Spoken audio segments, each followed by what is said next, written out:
I stood at the entrance of my daughter's wedding, smoothing down my dress, ready to watch her walk into the happiest day of her life until she stepped in front of me, her eyes cold, her voice steady. "Mom, you're not invited. Please leave." The room fell silent. Guests turned.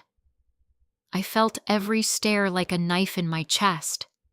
My own daughter Emily was looking at me like I was a stranger, like I had done something unforgivable. But I hadn't. And the worst part, the man beside her didn't look surprised. If this moment shocked you, I need to ask you something. What would you do if your own child turned against you in public like this? Would you walk away or fight for the truth? Before we go on, take a second to like this video, subscribe. If stories like this speak to you, and tell me where you're watching from and what time it is for you right now. I read every single comment, and trust me, this story only gets deeper from here. My name is Diane Cole. I'm 62 years old, and until that moment at the entrance of my daughter's wedding, I thought I understood what it meant to endure pain. I was wrong.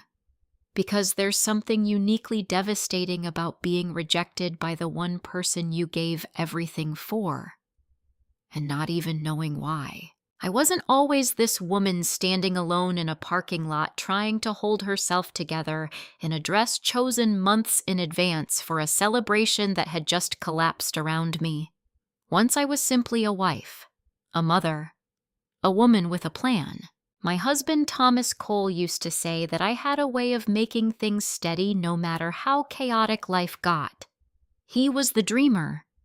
I was the one who made sure the bills were paid, the schedules kept the future protected. We balanced each other in a way that felt effortless. And then one morning, he didn't wake up. Heart attack. Sudden. No warning. Emily was just 14. I remember sitting at the kitchen table after the funeral, staring at the stack of envelopes that kept arriving, medical bills, insurance paperwork, things I didn't fully understand yet. Emily sat across from me silent, her hands wrapped around a mug of tea that had long gone cold. She didn't cry much in front of me. That was always her way, holding things in, trying to be strong. That day, I made a promise to myself. No matter what it took, I would make sure she never felt like she had lost everything. And I kept that promise. I worked longer hours than I should have. I gave up things I didn't even realize I'd miss until years later, vacations, hobbies, relationships. There was no space for anything except survival and stability. I made sure Emily had what she needed, even when it meant I went without. She was a bright kid, determined, quiet in some ways, but observant. She noticed things. She always had. When she got into college, I cried harder than I had at any milestone before. Not because I was sad, but because I knew what it had cost to get her there. I paid for what I could. Tuition gaps, books, rent when things got tight during her junior year. She never asked easily, but I always knew when she needed help. And then she graduated, got her first real job, and for a while, things felt good again. We had Sunday lunches, phone calls that lasted longer than 10 minutes. She would tell me about her coworkers, her frustrations, her plans.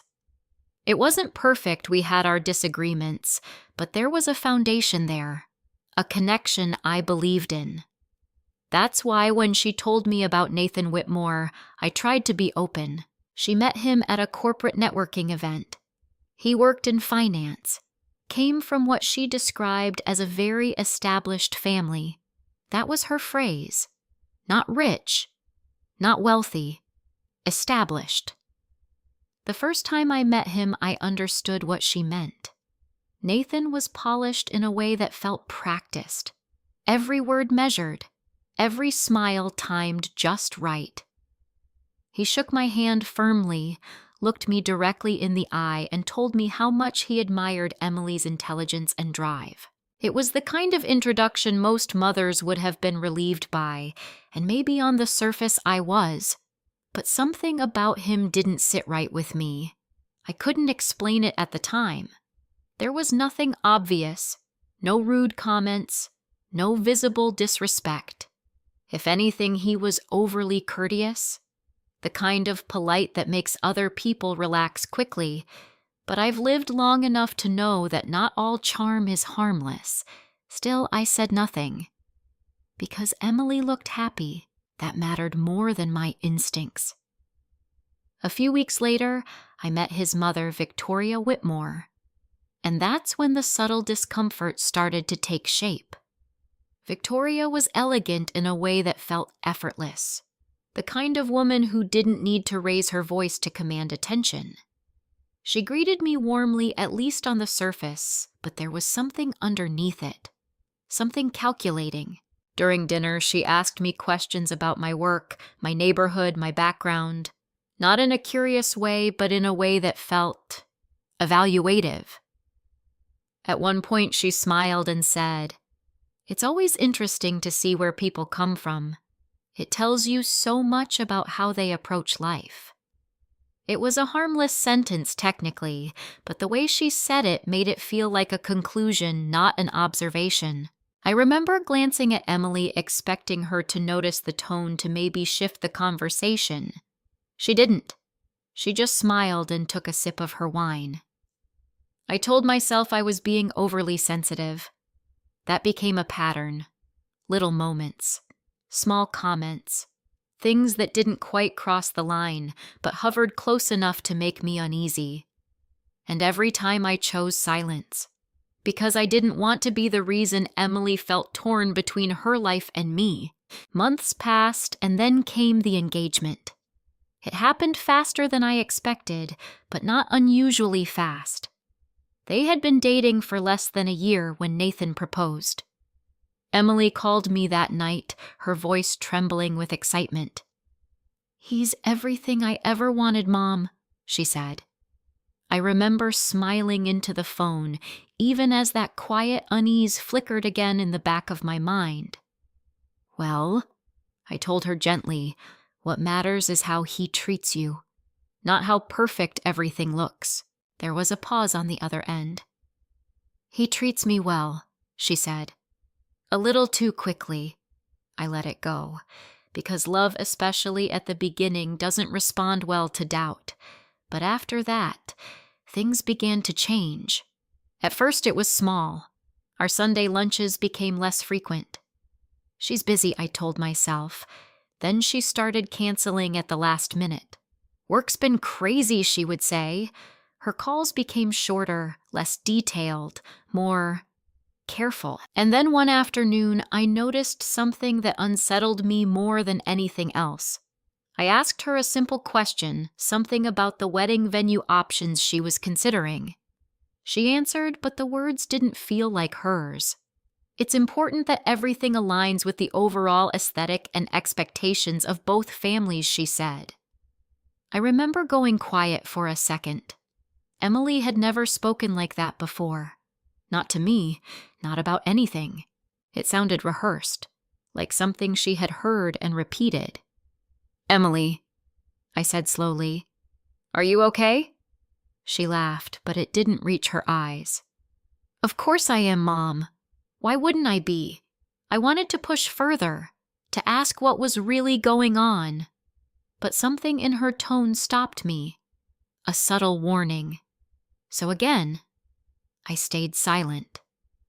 Looking back now, standing in that parking lot with my heart in pieces, I realized something painful. The distance between us hadn't appeared overnight. It had been building, quietly, gradually, and I had watched it happen without stopping it. I just didn't know then that it would lead to a moment where my own daughter would look at me in front of a room full of strangers and ask me to leave her life like I didn't belong in it anymore. If I'm being honest with myself now, the signs were there long before the wedding day. I just didn't want to see them. Because once you see something clearly, you can't pretend it isn't happening anymore. and I wasn't ready to admit that my relationship with Emily was changing into something I didn't recognize. It started with small cancellations. At first, they made sense. Work deadlines, client meetings, last-minute schedule changes. Emily had always been responsible, and I was proud of how seriously she took her career. "Rain check, Mom," she'd text. "Of course, sweetheart," I'd reply every single time. But then the pattern shifted. It wasn't just cancellations anymore, it was avoidance. Our lunches stopped being rescheduled, phone calls became rare. When we did speak, the conversations felt thin, like she was carefully choosing what to say and what to leave out. I remember one particular Sunday afternoon. I had already set the table for two something simple grilled chicken salad, a bottle of wine she liked. She was supposed to arrive at 1. At 12:47, my phone buzzed. "Hey, Mom, something came up. Can't make it today. Sorry." No explanation, no suggestion of another day. I stared at the message longer than I should have, my thumb hovering over the screen as if waiting for more words to appear. They didn't. I typed back, "That's okay. We'll try again soon." But something in my chest tightened, because it didn't feel like we would. When we did talk, her language had changed in ways that were hard to explain, but impossible to ignore. "You're being a little dramatic," she said once when I gently asked if everything was okay between us. Dramatic. That wasn't a word Emily used lightly, and it wasn't one she had ever used toward me before. "I'm not trying to be," I told her quietly. "I just miss you." There was a pause. "I've just been really focused lately," she said. "You wouldn't understand how intense things are right now." That sentence stayed with me longer than it should have. You wouldn't understand. It wasn't just what she said, it was how she said it. Detached. Almost dismissive, as if I had suddenly become someone outside her world. And then there were the dinners with Nathan's family. I didn't attend many of them. I wasn't exactly encouraged to. But the few times I was invited, I made sure to show up with grace. I dressed carefully. I listened more than I spoke. I did everything I could to be acceptable. Victoria Whitmore had a way of making you feel like you were being measured without ever openly criticizing you. She would smile, tilt her head slightly, and say things like, "Emily has always had such potential. It's wonderful to see her stepping into an environment that matches that." Or Nathan's circle is quite particular. They value discretion and a certain level of refinement. Again, harmless on the surface. But underneath, there was always an implication, an unspoken comparison. And somehow, I always felt like I came up short. One evening stands out more clearly than the others. We were seated at a long dining table in Victoria's home, polished wood soft lighting, everything perfectly arranged.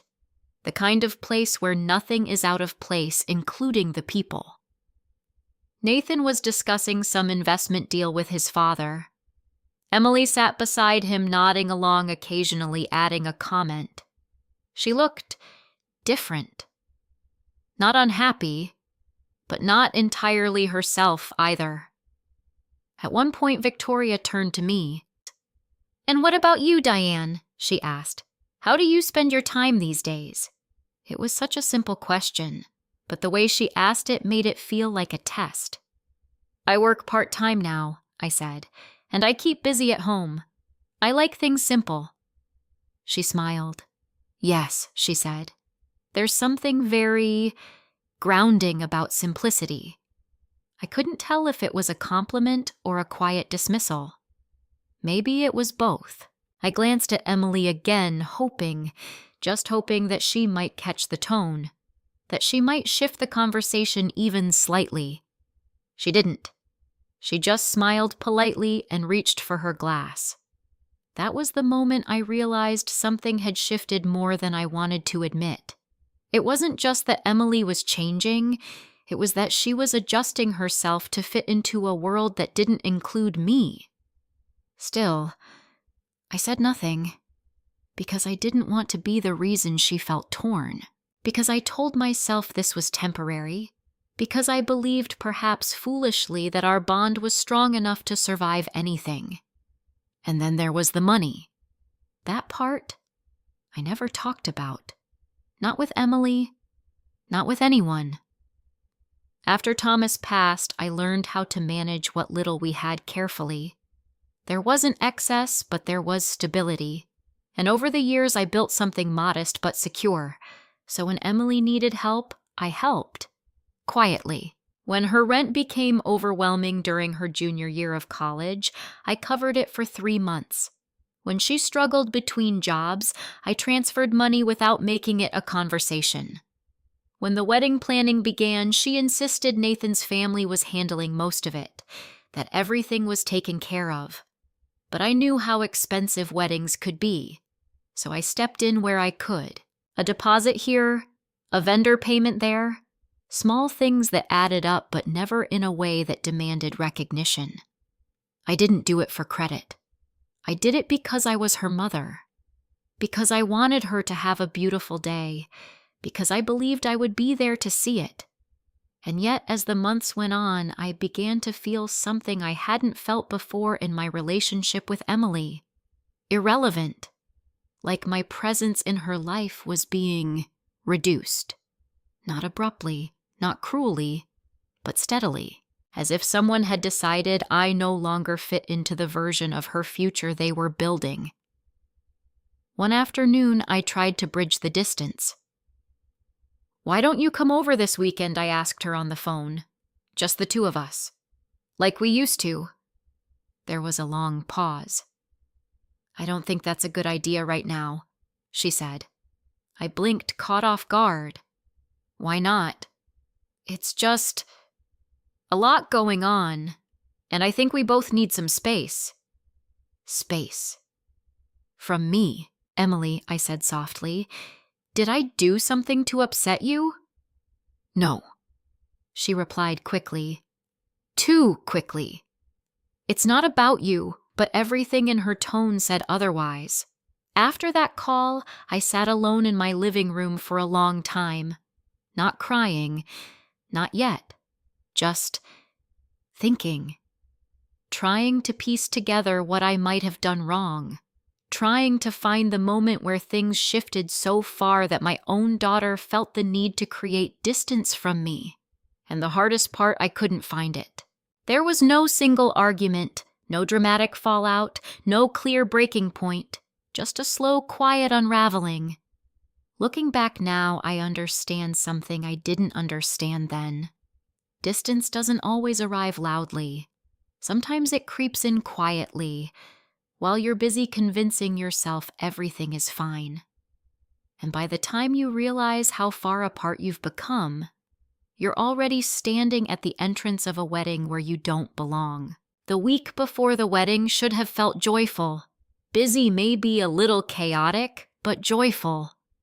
Instead, it felt like I was standing on the edge of something I couldn't see clearly, only sense. Like the air before a storm, heavy charged, quietly unsettling. Emily stopped looking me in the eye. That was the first thing I noticed when I visited her apartment the Monday before the ceremony. I had brought over a garment bag with a backup dress just in case she needed options. It was something I used to do when she was younger, show up prepared, thinking ahead for her. She opened the door with a smile that didn't quite land. "Hey, Mom," she said, stepping aside to let me in. The apartment looked curated. Every surface was clean, almost staged. There were neatly arranged floral samples on the table, color swatches, seating charts. Everything about it said control, but Emily didn't. She moved quickly from one thing to another, talking about details that didn't matter. Table linens, candle heights, the placement of the cake table. Her voice was light, almost too light, like she was trying to keep something from sinking in. I waited for a natural pause. It didn't come. "Emily," I said gently. "Are you excited?" She stopped for just a second. Then she smiled again. Of course I am. Why wouldn't I be? The same answer. The same tone. My chest tightened. I just thought, this is a big moment, I said carefully. I want to make sure you're okay. I am, she said, a little sharper this time. Everything's under control. Under control. It was an odd choice of words. I nodded, even though something in me resisted that answer. Have you finalized everything for the rehearsal dinner? I asked, trying to shift into safer territory. Yes, she said quickly. That's all handled. Good, I said. I just want to make sure I know where to be and when. Another pause. This one was longer. I'll send you the details, she said. Something about that felt off. You don't have them already? I asked lightly.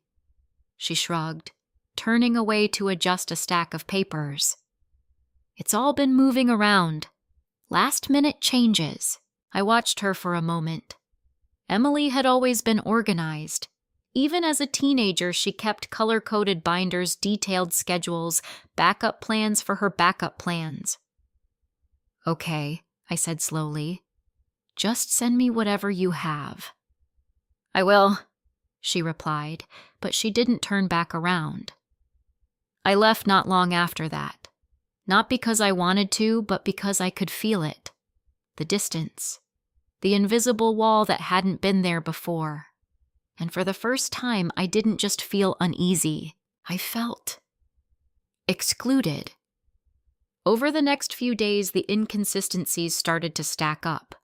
I didn't receive any updated schedule. When I texted Emily about rehearsal timing, she replied hours later with vague answers. Still being finalized. Not sure yet. Don't worry, Mom. It's handled. Handled. That word again. On Wednesday, I ran into a distant family friend, Carol Jenkins, at the grocery store. She was holding a small gift bag, clearly something for the wedding. Diane, she said, smiling warmly. I heard everything's this weekend. You must be so excited. I am, I said, forcing a smile. It's been a long time coming. She hesitated for a second, then she tilted her head slightly. I was looking over the rehearsal schedule Emily sent out, she said casually. It's quite detailed. My stomach dropped. Oh, I said, keeping my tone even. I haven't seen the final version yet. Carol blinked. Really? That's strange. It had everyone listed: the bridal party, immediate family, even extended roles. A quiet buzzing started in my ears. Maybe I just missed it, I said quickly. Maybe, she replied, though her expression suggested she wasn't convinced. I changed the subject after that. But the moment stayed with me. That night I checked my email. Every folder, every spam filter. Nothing. No rehearsal schedule. No mention of my role. No confirmation of anything. Just silence. I sat there staring at the screen, my hands resting in my lap.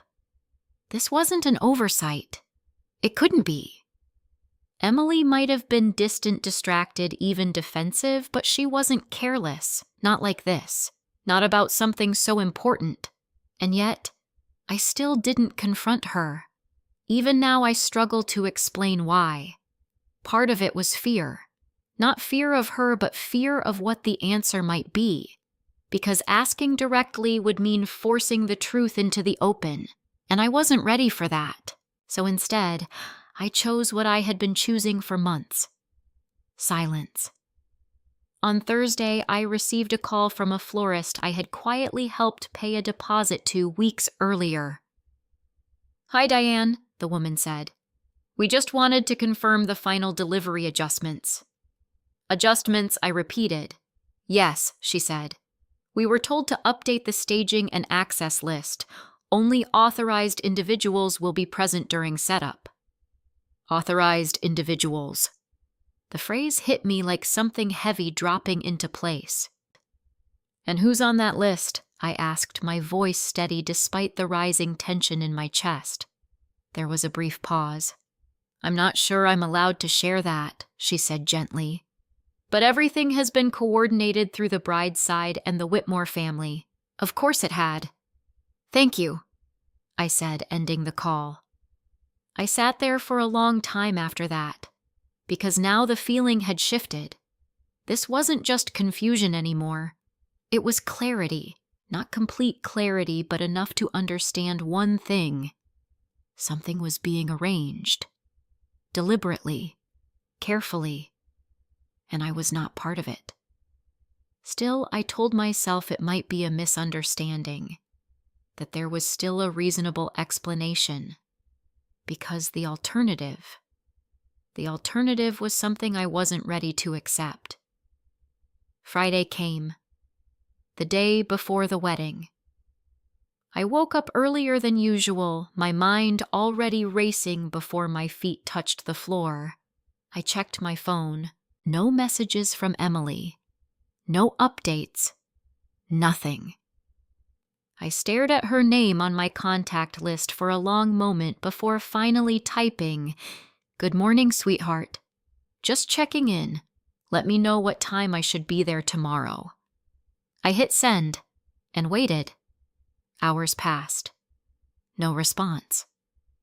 By late afternoon, I had read that message at least a dozen times, wondering if I had said something wrong, if the tone was off, if I should have phrased it differently. At 5:42 p.m., my phone buzzed. My heart jumped. I opened the message. "Everything's set. Just come at the ceremony time." That was it. No warmth, no details, no acknowledgement, just an instruction. I read it again, and again. Something inside me went very still, because now there was no denying it. I wasn't being forgotten. I was being managed, placed at a distance, kept outside of something I didn't understand. And yet, even then, I didn't push back. I didn't call her. I didn't demand answers. I didn't show up unannounced. Instead, I did what I had always done. I trusted that somehow when the moment came, everything would make sense. That whatever tension had built between us would dissolve when I saw her walk down that aisle. That she would look at me the way she used to. That I would still be her mother, in the way that mattered. So on Saturday morning, I got dressed. Carefully, deliberately. I chose the outfit we had once talked about together, the one she said would look perfect in photos. I fixed my hair, my makeup, every detail. Not for the guests, not for appearances, but for her. Because no matter what had happened in the weeks leading up to that day, I still believed I belonged there. I just didn't know yet that I was walking straight into a moment that would prove how wrong I was. I can still hear her voice, clear, steady, almost practiced. "Mom." "You're not invited. Please leave." For a moment, I didn't understand the words. Not because I couldn't hear them, but because my mind refused to accept that they were real. I stood there at the entrance of the venue, one hand still resting lightly on the strap of my purse, as if I had simply paused mid-step. Around me, the soft hum of conversation dissolved into silence. Heads turned. Conversation stopped. The entire room seemed to lean in without moving. I looked at Emily.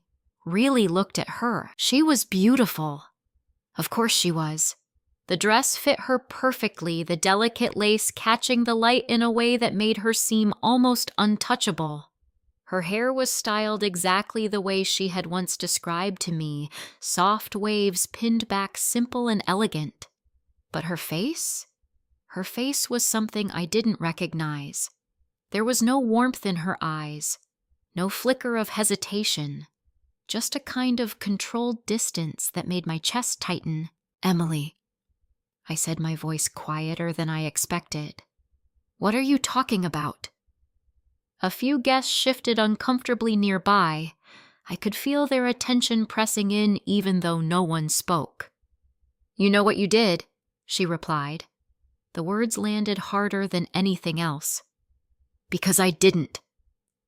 "I don't," I said, taking a small step closer. "If I've done something to upset you, we can talk about it. Not like this. Not here." Her jaw tightened. "There's nothing to talk about," she said. "I asked you to leave." I swallowed my throat suddenly dry. Behind her, Nathan stood with his hands loosely clasped in front of him. His posture was relaxed, almost casual. He didn't step forward. He didn't intervene. He didn't even pretend to look surprised. He just watched. That was the moment something cold settled in my chest. This wasn't spontaneous. This wasn't a sudden emotional outburst. This had been decided, planned. I shifted my gaze slightly, and that's when I saw Victoria Whitmore standing just off to the side. Her expression was composed, almost serene. The corners of her mouth held the faintest trace of a smile, not wide enough to be obvious but unmistakable once you noticed it. She had been waiting for this. The realization made my stomach twist. "Emily," I said again, more carefully this time, "look at me."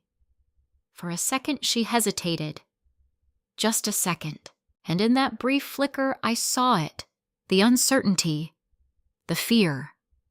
The part of her that didn't quite match the coldness in her voice. But then it was gone. "I don't have time for this," she said. "The ceremony is about to start." "Then tell me what I did." I said, my voice barely above a whisper now. "Just tell me that." Her eyes hardened. "You betrayed me," she said. The word hit me like a physical blow. Betrayed. I actually took a step back, because whatever I had expected, anger, frustration, even rejection, I had not expected that. "I would never." I started, but my voice broke before I could finish. She cut me off. "Please don't make this harder than it already is," she said. "Just go." Around us, the silence had grown heavier. I could feel the weight of it pressing against my skin. People were watching, some openly, some pretending not to, but all of them aware that something deeply wrong was unfolding. I could have argued. I could have demanded answers. I could have refused to leave. But in that moment, something inside me made a different choice. Not because I agreed with her, not because I understood, but because I refused to beg for my place in my own daughter's life, in front of strangers. So I nodded. Just once. Slowly. "Okay," I said. The word felt foreign in my mouth. Emily's shoulders relaxed slightly, as if she had been bracing for resistance that never came. I looked at her one last time, really looked, trying to memorize something, anything that still felt like my daughter. But all I saw was distance, and something else. Something that looked a lot like doubt.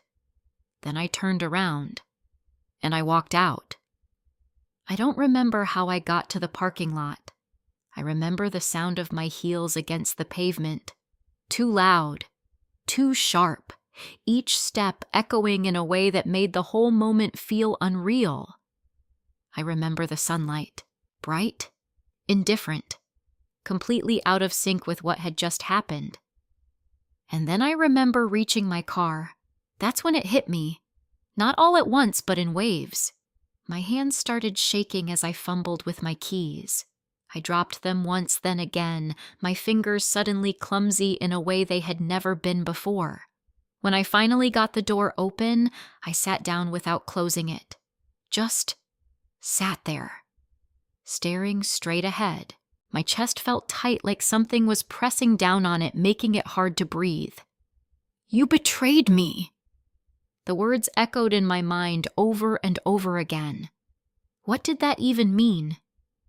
Betrayal isn't a small thing. It isn't a misunderstanding or a miscommunication. It's deliberate. It's intentional. It's something you choose to do. But I hadn't chosen anything. I had supported her, protected her, stood by her through every stage of her life. So what could she possibly believe I had done? I pressed my hands against my temples, trying to think. The last few months replayed in fragments, conversations, silences, moments I had dismissed at the time but now felt heavier, more significant. Had I said something wrong? Had I crossed a line without realizing it? Had someone told her something, that thought made me freeze. Because suddenly the pieces didn't feel random anymore. The distance, the rehearsed language, the coldness, the certainty in her accusation. This wasn't just a feeling. She believed something specific enough to make her look at me like I was no longer someone she could trust. And that meant someone had told her a story about me. The realization sent a chill down my spine. Because if that was true, if someone had convinced my daughter that I had betrayed her, then whatever this was, it was bigger than a single moment, bigger than a wedding. I finally closed the car door and leaned back against the seat, my hands still trembling slightly. For a long time, I didn't move. I didn't cry right away.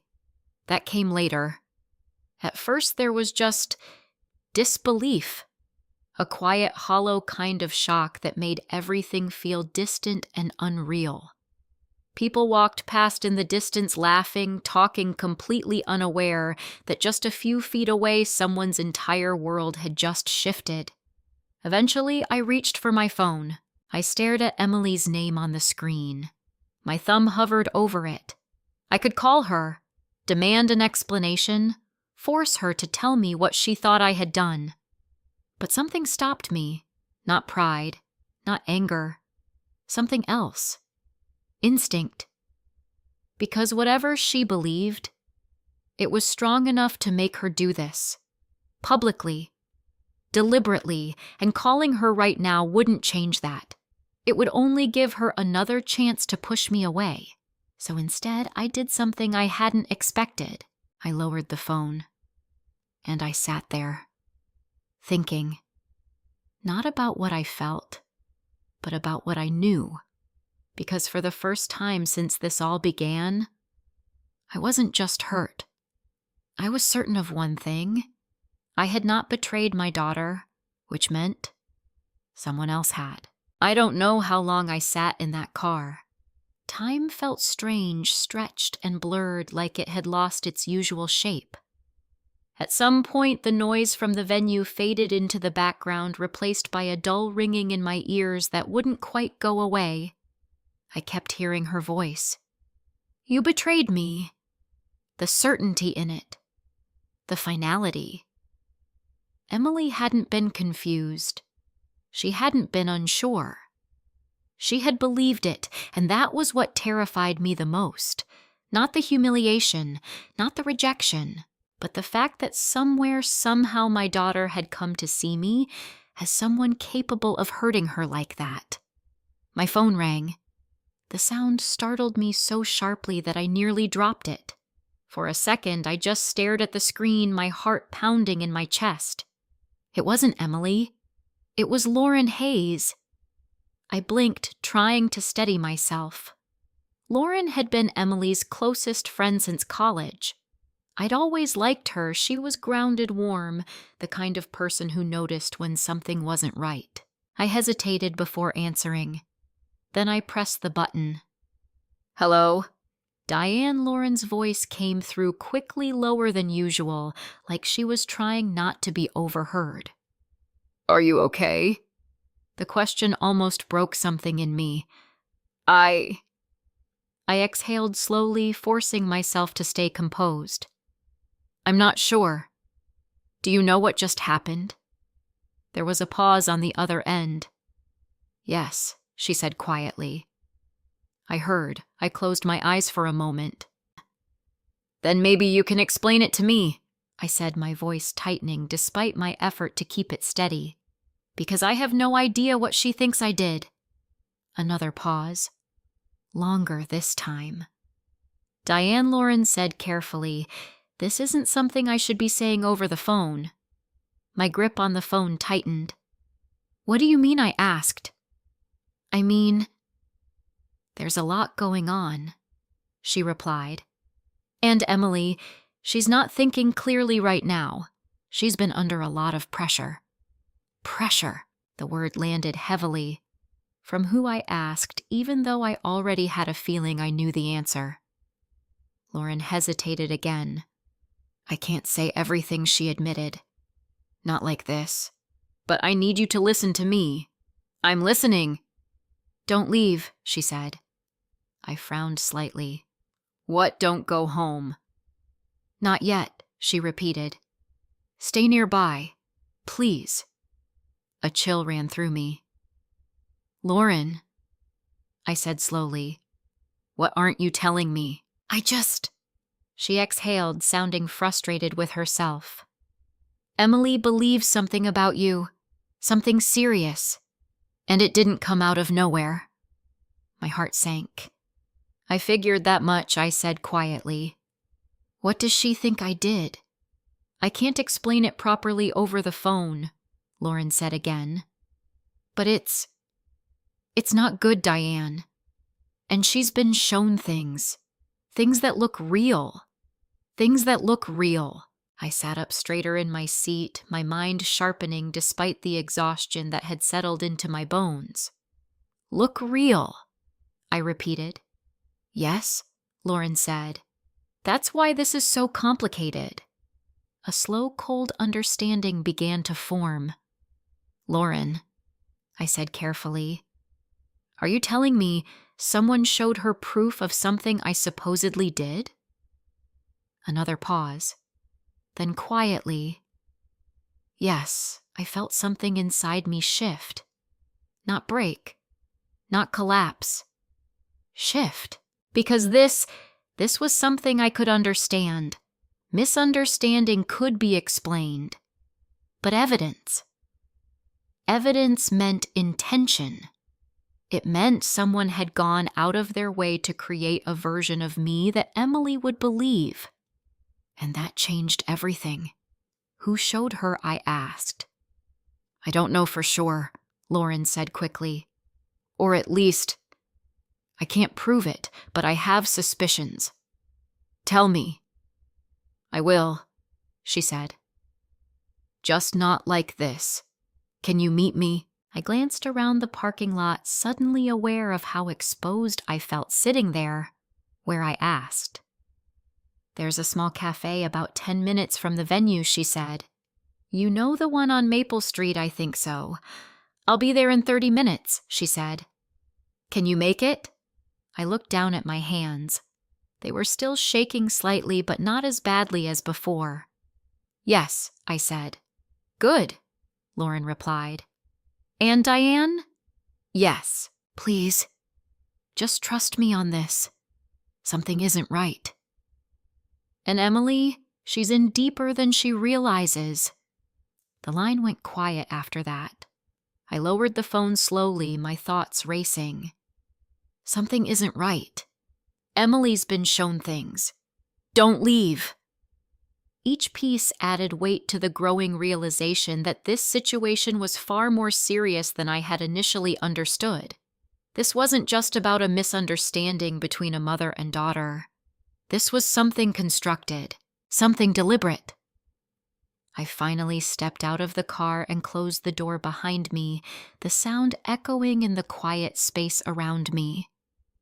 For a brief moment, I considered driving home anyway, leaving all of it behind, but I knew I wouldn't, because no matter how much it hurt, Emily was still my daughter. And if she believed I had betrayed her, then I needed to know why. Not just for myself, but for her. I got into the driver's seat, started the engine, and pulled out of the parking lot without looking back at the venue. I didn't want to see it again. Not yet. The drive to the cafe was quiet. Too quiet. My mind kept replaying Lauren's words, trying to make sense of them. Things that look real. That phrase stuck with me. because I knew something about Emily that most people didn't. She didn't jump to conclusions easily. If she believed something, it was because she had been convinced. Thoroughly. That meant whatever she had seen. It had to be convincing enough to override everything she knew about me. Everything we had been through. And that wasn't something that could be done casually. That required planning, precision, access. The thought made my stomach tighten. Access to what? To me. To my life. To my past, I gripped the steering wheel a little tighter as I pulled into the cafe parking lot. Lauren was already there. I recognized her car immediately. For a second, I just sat there watching the entrance. This was it. The moment where I would finally start getting answers. Or at least, pieces of them. I stepped out of the car and walked toward the door, my heart beating faster with each step. Inside the cafe was warm and softly lit, the quiet murmur of conversation filling the space. It felt like a completely different world from the one I had just left behind. Lauren was seated in the corner, her posture tense, her eyes scanning the room as if she was worried about being seen. When she spotted me, she stood up quickly. "Diane," she said, her expression a mix of relief and concern. "Lauren?" I replied, taking a seat across from her. For a moment, neither of us spoke. Then I leaned forward slightly, my voice low. "Tell me everything I said." Because at that point, I wasn't just trying to understand what had happened at the wedding. I was trying to understand how my daughter had been convinced that I was the one who betrayed her. Lauren didn't answer right away. She glanced toward the front counter, then back at me as if making sure no one was paying attention. The cafe was quiet, just a few people working on laptops, a couple talking softly near the window, but the tension in her posture made it feel like we were about to discuss something far more dangerous than a misunderstanding. "Okay," she said, finally lowering her voice. "But you need to promise me something first." My chest tightened. "What?" "You can't react impulsively," she said. "Not yet. If you go back there and confront them without understanding everything, it could make things worse for Emily." The fact that she said them, not her, didn't go unnoticed. "I'm not going anywhere until I know what's going on," I replied. "You have my word." Lauren studied my face for a moment, then nodded. "All right," she said. "Then I'm just going to say it." She took a breath. "Emily believes that you contacted Nathan a few weeks ago and tried to convince him not to marry her." The words landed heavily, but not as heavily as what came next. "She thinks you told him things about her," Lauren continued carefully. "Private things. That you questioned her mental stability. That you said she wasn't ready for marriage." For a second, I didn't speak. Not because I didn't understand, but because the accusation was so completely foreign to me that it didn't feel real. "I never did that," I said quietly. "I know," Lauren replied quickly. "Or at least I don't believe you did. But Diane, she's seen messages." My stomach dropped. What kind of messages? Lauren reached into her bag and pulled out her phone. She hesitated before unlocking it, as if even showing me was something she wasn't entirely comfortable with. "Emily showed these to me 2 days ago," she said. She turned the screen toward me, and everything inside me went cold. It was an email thread. The sender name was mine, Diane Cole. The email address was mine. Or at least it looked exactly like mine. The message was written in a tone that felt disturbingly familiar, measured, calm, almost restrained. The kind of tone I used when I was trying to express concern without sounding emotional. But the content was a knife. "I believe you should reconsider this marriage," the message read. "Emily has always struggled with emotional stability, and I'm concerned that she is not being honest with you about her past. There are things you should know before you make a commitment that could affect your future." My hands started to shake. I didn't write this, I said, my voice barely audible. I know, Lauren said softly, but it doesn't stop there. She scrolled. Another message. Same thread. I'm telling you this because I care about her future, even if she doesn't understand it right now. She's impulsive. She makes decisions based on emotion, not logic. I've spent years trying to guide her, but I'm afraid she's not ready for something as serious as marriage. I felt like I couldn't breathe. The words were wrong. All of them. But what made it worse was how believable they were. Not because they were true, but because they were written in a way that mimicked me so closely that anyone reading them would think they were. The phrasing, the structure, even the restraint. It was exactly how I would write if I were trying to sound careful and composed. Lauren, I whispered, my eyes still fixed on the screen.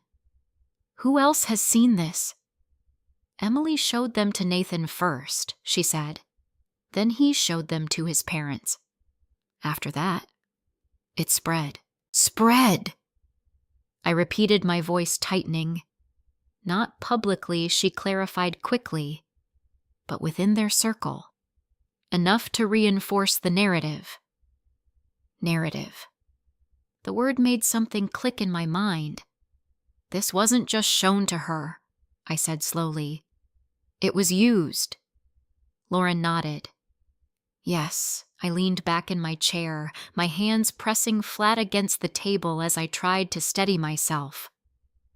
This doesn't make sense, I said. Even if someone faked these, why would she believe them without asking me? Lauren hesitated. Because there's more, she said. Of course there was. There are screenshots of text messages too, she continued, supposedly between you and someone else talking about Emily behind her back, saying similar things. My chest tightened even more. I don't text like that, I said. I know, Lauren replied. But Diane, they look real. The timestamps, the formatting, everything. A cold realization began to form. This wasn't done quickly, I said. No, Lauren agreed. It wasn't. I looked back at the phone, at the words that weren't mine, at the version of myself someone had created. And then something else struck me. Who has access to this email, I asked. Lauren frowned slightly. What do you mean? I mean, this isn't just a random fake account, I said. Whoever did this knew my writing style, my tone, the way I phrase things when I'm trying to sound careful. I paused. That's not something a stranger could replicate this well. Lauren's expression shifted. You think it's someone close to you? I think it's someone who's seen my messages before I said. Someone who's read emails I've written.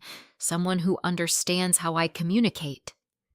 There was a long silence between us, because that possibility was far worse than a random act of deception.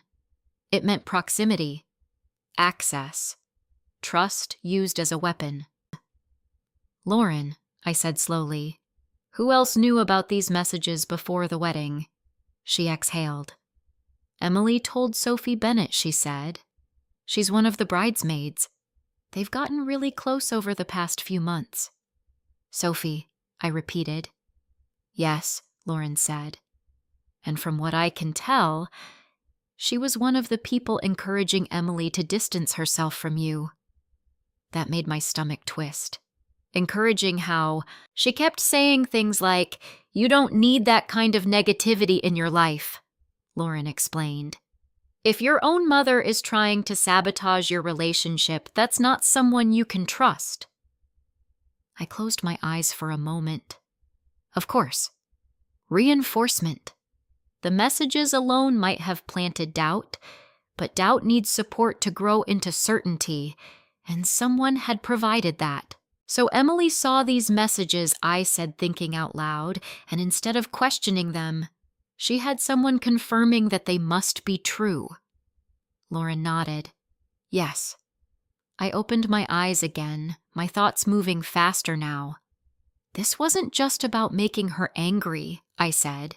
It was about isolating her. That's what it looks like, Lauren admitted. From me, I added, yes.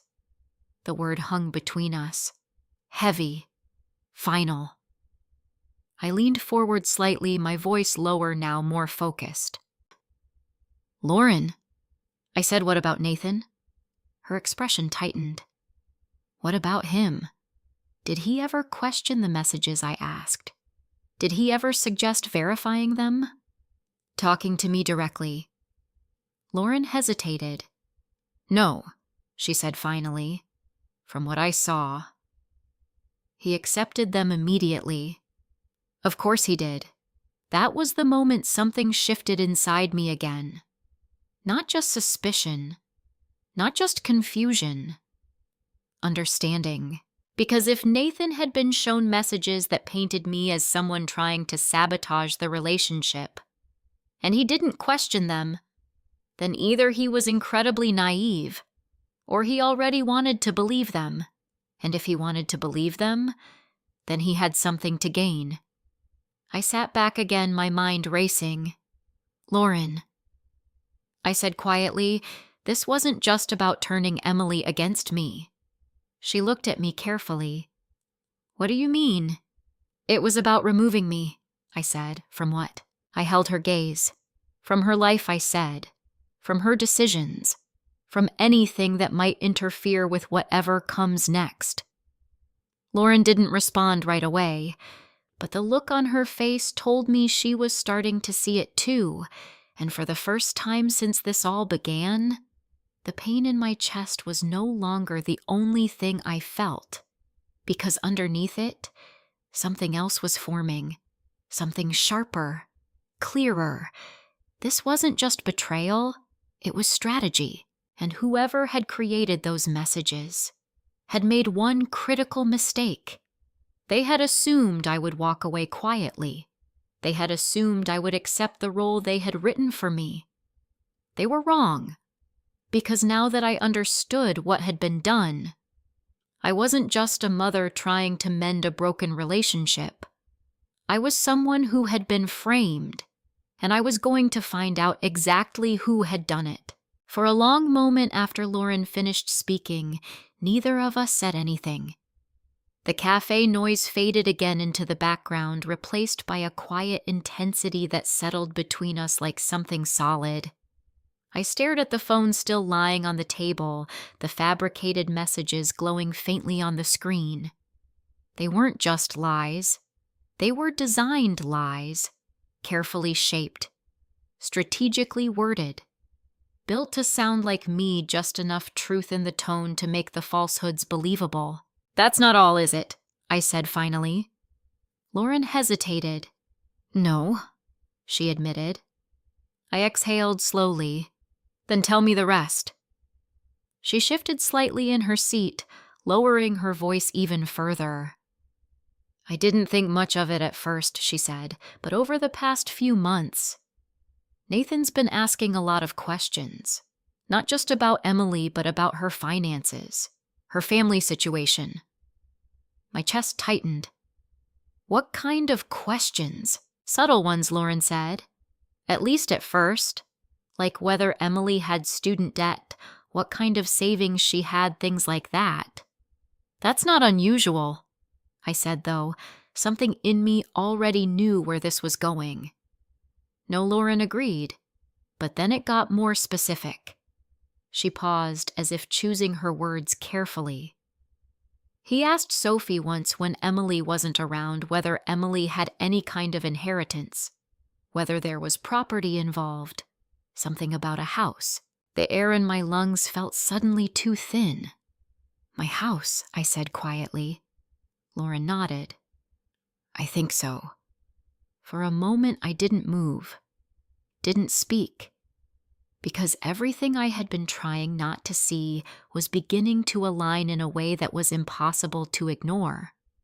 Thomas's house, the one we had raised Emily in, the one I had held on to not because it was valuable in the way Nathan's world measured value, but because it was ours, because it was the last place where everything had felt whole. After Thomas passed, I had made careful decisions about how to protect what little we had. The house was partially secured through a trust, nothing extravagant but enough to ensure stability for Emily in the future. I had never hidden that from her, but I had also never imagined someone would see it as something to pursue. He asked more than once, I said. Yes, Lauren replied, and not just him, his mother too. Victoria. Of course. What did she say, I asked? Lauren leaned in slightly. She framed it differently, she said. Less direct. More curious. She asked Emily if there were long-term family considerations she should be aware of before the marriage. I let out a quiet, humorless breath. Long-term considerations, I repeated. Exactly. I shook my head slowly, the pieces locking into place one by one. This wasn't just about image, I said, or control. Lauren didn't respond, but I could see the understanding settling in her expression. It was about positioning, I continued, about making sure that when Emily stepped into that family, she did it without anything or anyone standing in the way. And you were in the way, Lauren said softly. I nodded. Yes. The word felt heavier than I expected, because it wasn't just about me being disliked. It was about me being inconvenient, unpredictable, a variable they couldn't control. And the easiest way to remove a variable is to discredit it. I leaned forward again, my thoughts sharpening. The emails, I said. The texts. The narrative about me being toxic or unstable. That wasn't random. No, Lauren agreed. It was groundwork, I said. Step by step, building a version of me that Emily would eventually accept as real. Lauren swallowed. And once she believed it, she would distance herself. I finished.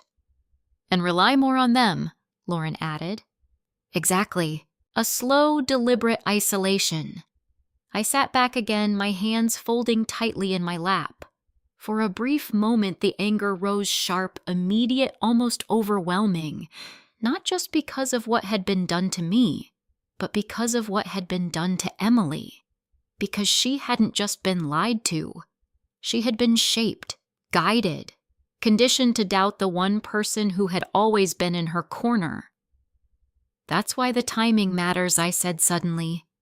Lauren frowned slightly. What do you mean? The wedding, I said. Everything building up to it, the pressure, the expectations, the emotional weight of the moment. I paused. That's when she would be most vulnerable to making a final decision. Lauren's eyes widened slightly. You mean cutting you off completely? I nodded. Yes, because a wedding isn't just a ceremony, it's a transition, a shift in identity, from one life into another, and if someone wanted to control that transition, they would make sure the past was severed, cleanly, publicly, irreversibly. The realization made my stomach twist. That's why it happened the way it did, I said quietly. Not a private conversation. Not a quiet disagreement. Lauren's voice dropped. A public rejection? Yes. So that there would be no going back. No easy reconciliation. No room for doubt. Just a clear, visible line. Drawn in front of witnesses. I closed my eyes for a moment, letting the weight of it settle, because now the pain of that moment at the entrance, it felt different, not smaller, but clearer. It wasn't just a daughter rejecting her mother. It was the final step in a process that had been unfolding for months. And I had walked straight into it.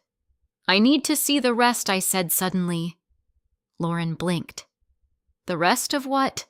The messages, I said. All of them. Not just the ones you showed me.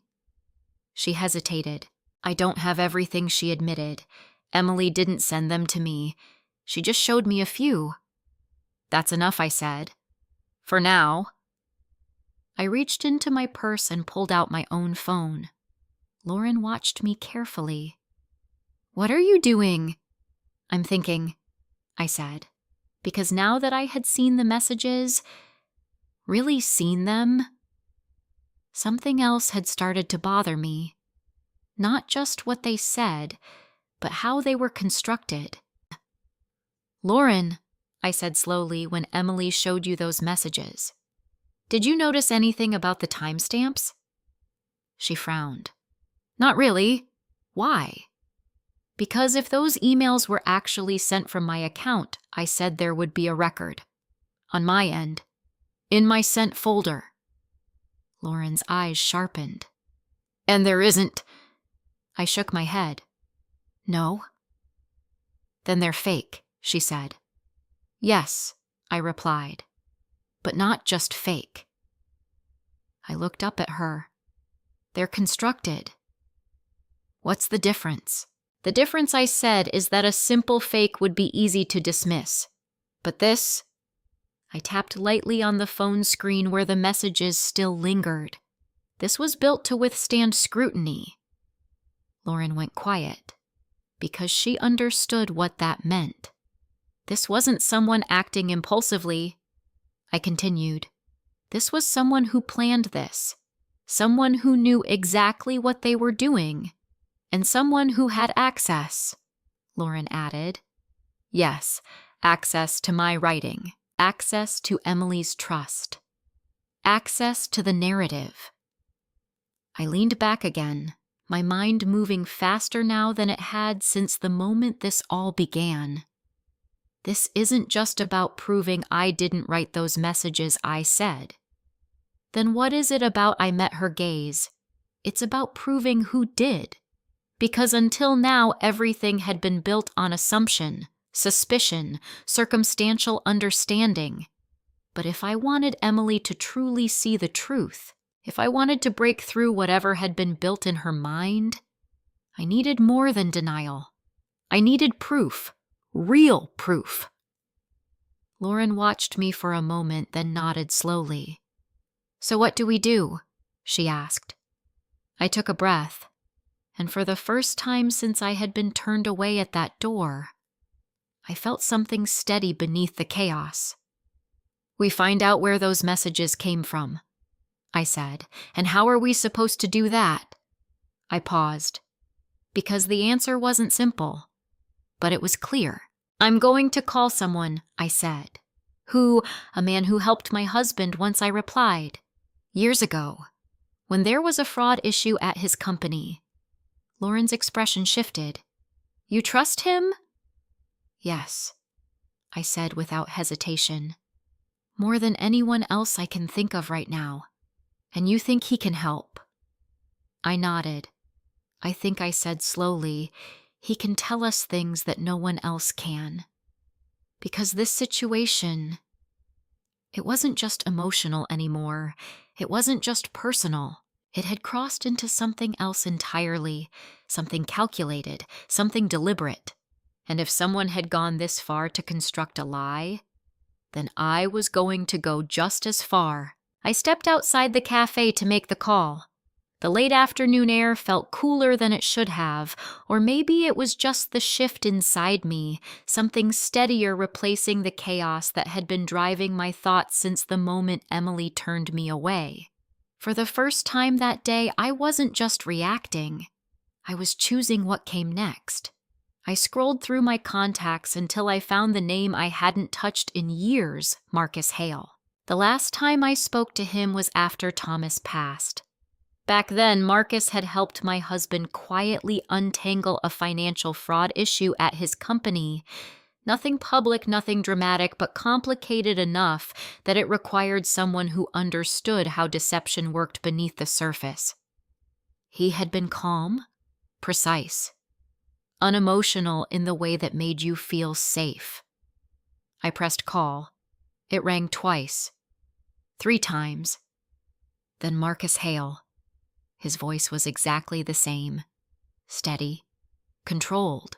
Marcus, I said, my voice catching slightly despite my effort to stay composed. This is Diane Cole. There was a brief pause. Diane, he said. It's been a long time. Yes, I replied. It has. Another pause, shorter this time, more focused. What's going on? He asked. I didn't waste time. I need your help, I said. And it's urgent. His tone shifted almost imperceptibly. Go on. So I told him. Not everything, not yet. But enough. The wedding. Emily's accusation. The emails. The texts. The fact that they were written in my voice, sent from an address that looked like mine. I kept my explanation concise, just like Thomas used to when he spoke to Marcus. Facts. Structure. No unnecessary emotion. When I finished, there was silence on the line for a moment. Then, do you have copies? Marcus asked. Yes. Good. Don't forward them to anyone yet. I haven't. Where are you right now? At a cafe near the venue. Stay there, he said. I'll come to you. I blinked slightly. You're nearby. I'm in the same county, he replied. Give me 25 minutes.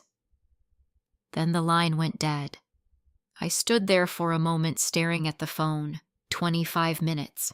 That was all it took for someone like Marcus to shift from distance to involvement.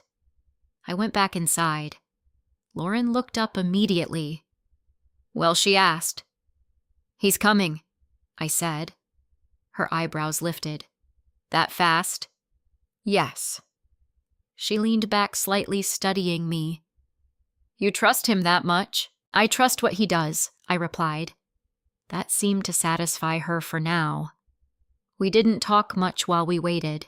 There was too much already said and too much about to be uncovered. The weight of it sat between us, quiet but heavy. I kept replaying the structure of the messages in my mind. Not just what they said, but how they were built. Because now that I had seen them with a clearer perspective, something else was beginning to stand out. Not just the accuracy, but the timing, when they were supposedly sent. Who they were sent to, and why those specific moments had been chosen. Lauren, I said suddenly. She looked up. Do you remember exactly when Emily said she received those emails? She frowned slightly, thinking. Not exactly, she admitted. But I know it was some time after the engagement. Maybe a few weeks into planning. I nodded slowly. That aligned with something. With the shift, I said quietly. What shift? In her behavior, I explained. That's when she started pulling away more noticeably. Lauren's expression tightened. You think that's when it started? I think that's when it escalated, I said. Because doubt doesn't appear fully formed. It grows. And if someone wanted to manipulate Emily effectively, they wouldn't just drop everything on her at once. They would build it, layer by layer, until it felt like her own conclusion. The door to the cafe opened. I didn't need to turn around to know it was him. There's a certain presence some people carry, not loud, not dramatic, but unmistakable. Marcus Hale walked in like someone who already understood the room before he fully entered it. He spotted me immediately. Of course he did. He approached our table without hesitation. Diane, he said, offering a brief nod. Marcus. I replied, standing slightly. He turned his attention to Lauren. And you are? Lauren Hayes, she said. Emily's friend.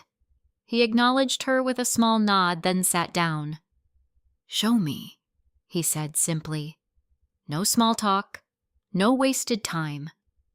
I handed him my phone. He didn't rush. He read everything carefully, his eyes scanning each line with a level of focus that made it clear he wasn't just reading, he was analyzing. Minutes passed. Lauren and I exchanged a brief glance, but neither of us spoke. Finally, Marcus set the phone down. "These are well done," he said. The words sent a chill through me. "Well done," I repeated. "Yes," he said calmly, "which is exactly what makes them dangerous." I leaned forward slightly. "Can you tell they're fake?" He looked at me directly. "I can tell they're constructed," he said. "Which is not the same thing." My chest tightened. "Explain. These aren't random forgeries," he said. "Whoever created them had access to your communication style, your phrasing, your tone, your cadence." I thought the same thing I said. He nodded. "They also understood timing," he continued. "Notice how the messages are spaced. Not too frequent, not too sparse, just enough to feel organic." Lauren shifted slightly.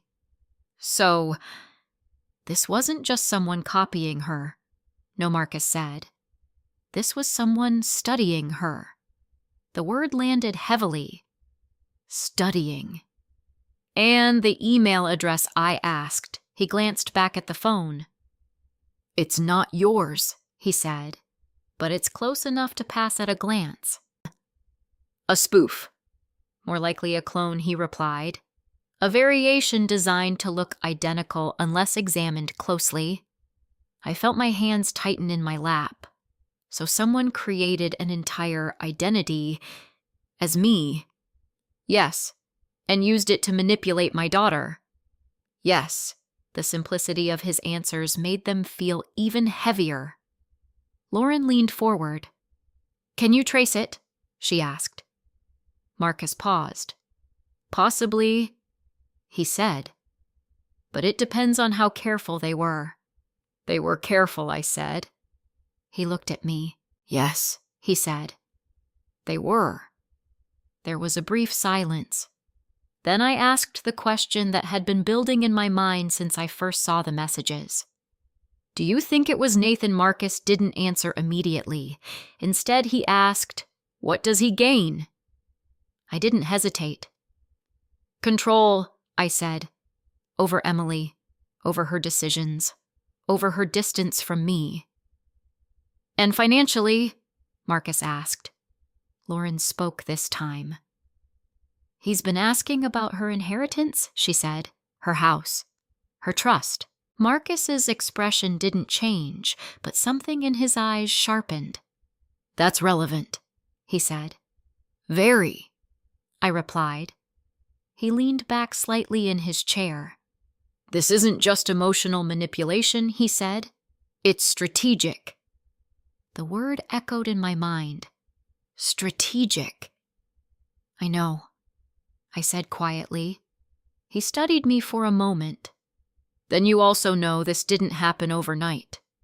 "Yes, it was built," he said. "Yes, which means," he continued, "whoever did this has been planning it for months." Lauren swallowed. "Can we prove it?" she asked. Marcus's gaze shifted between the two of us. "Proof takes time," he said. "But there's something more important right now. What I asked." He leaned forward slightly. "Timing," he said. I frowned. "What do you mean?" "If the wedding hasn't happened yet," he said, "then whatever this plan is, it's still in motion." My heart skipped. "It was delayed," Lauren said quickly. "There's been family stress." Marcus nodded once. "Good," he said. "Good," I repeated. "Yes," he said. "Because that means there's still a window." "A window for what?" He held my gaze. "To interrupt it." The words settled into the space between us. Clear, sharp, final. Because now this wasn't just about understanding what had happened, it was about deciding what to do next. And for the first time since Emily told me to leave, I wasn't just standing outside the story, I was stepping back into it. Marcus didn't rush into a plan. That was the first thing I noticed after he said the word interrupt. He didn't immediately outline steps or start making calls. Instead, he leaned back in his chair, fingers lightly steepled, eyes half-focused not on us, but somewhere deeper, as if he was mapping something invisible.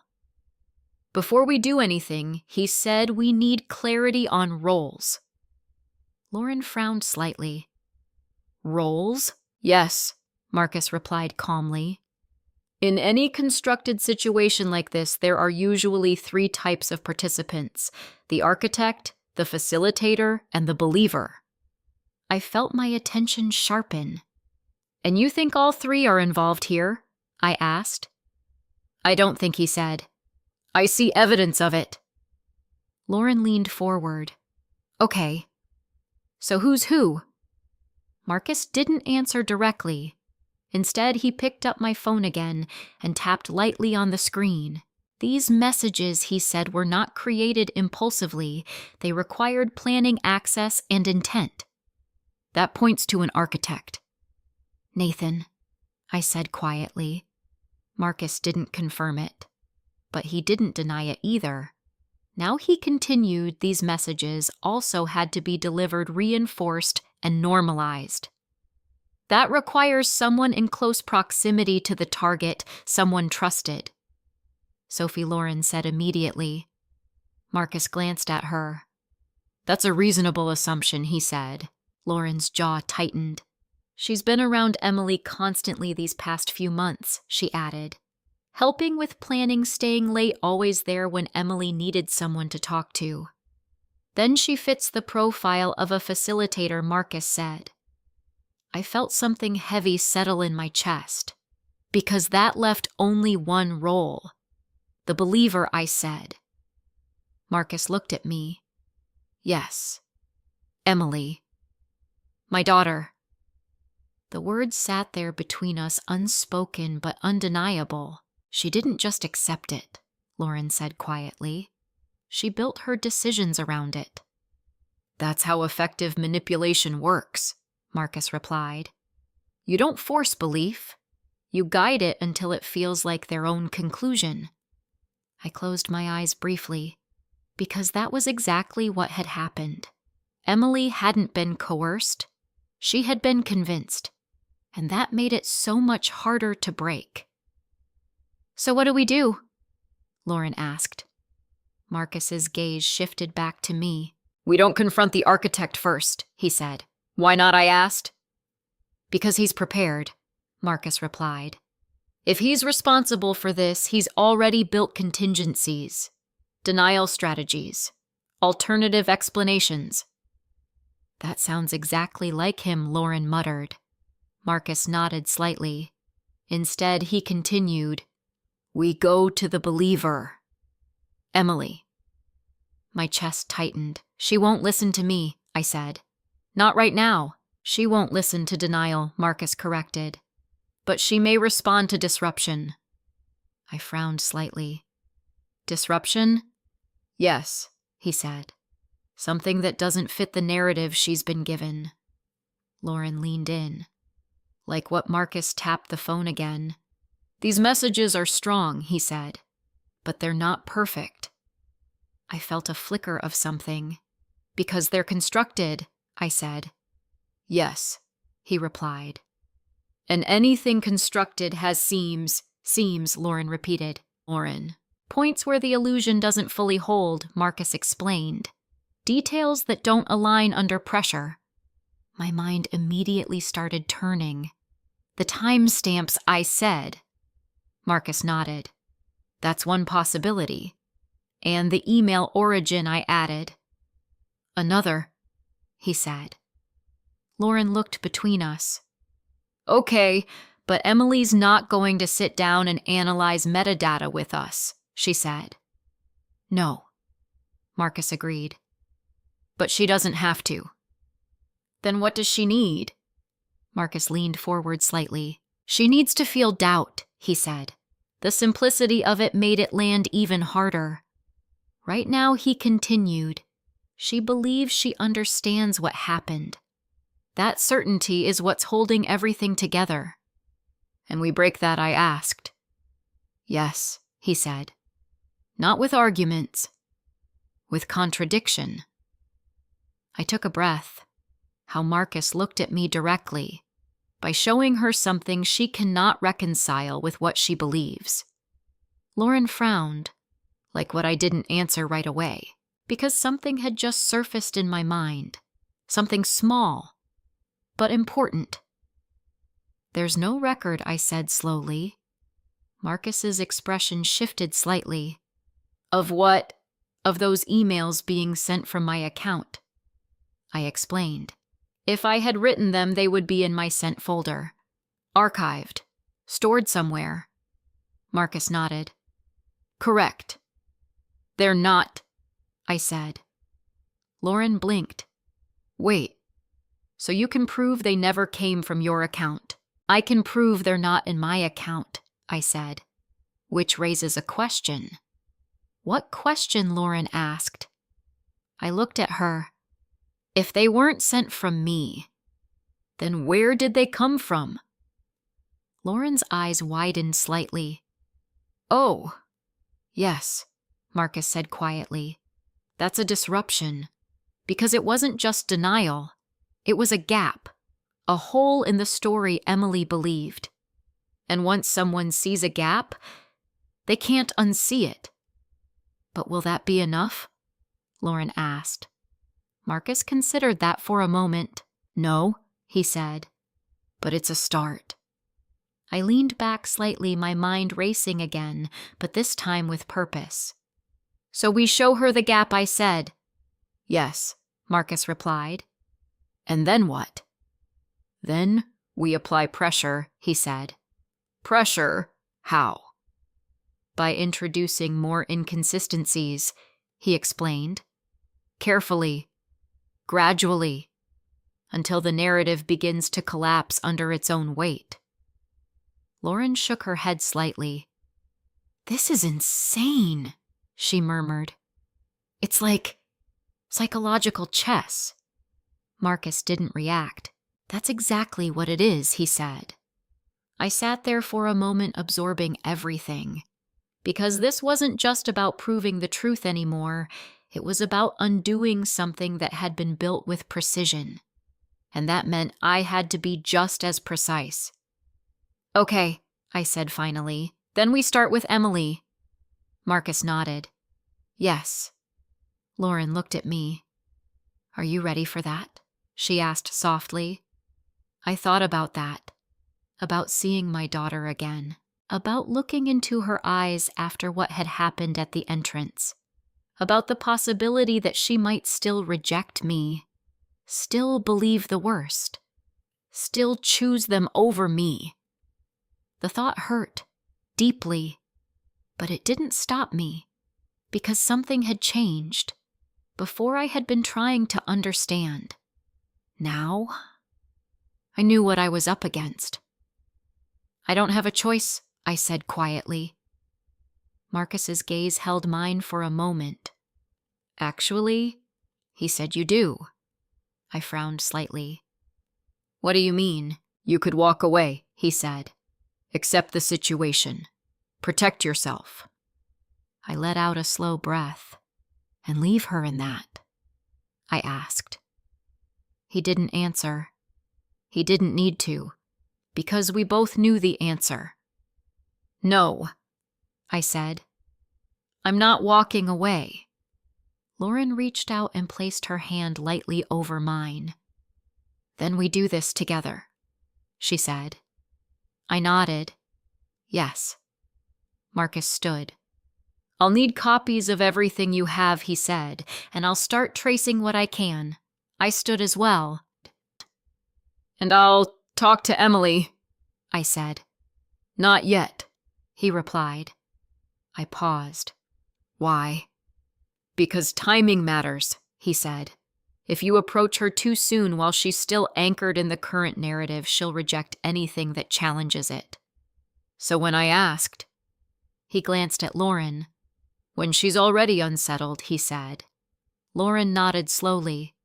"She's not stable right now," she admitted. "The delay in the wedding, it's already affecting her." Marcus looked back at me. "That's your window," he said. I felt my heartbeat steady in a way it hadn't all day, because now, for the first time, this wasn't just happening to me. I was moving within it, understanding it, preparing to confront it. "All right," I said. Marcus gave a small nod. "I'll be in touch," he said, then turned and walked toward the door. Lauren and I stood there for a moment after he left, neither of us speaking. Then she looked at me. "So, what now?" she asked. I picked up my phone again, staring at Emily's name on the screen. Not with hesitation this time, but with intention. "Now," I said quietly, "we wait for the moment when she's ready to question everything she thinks she knows.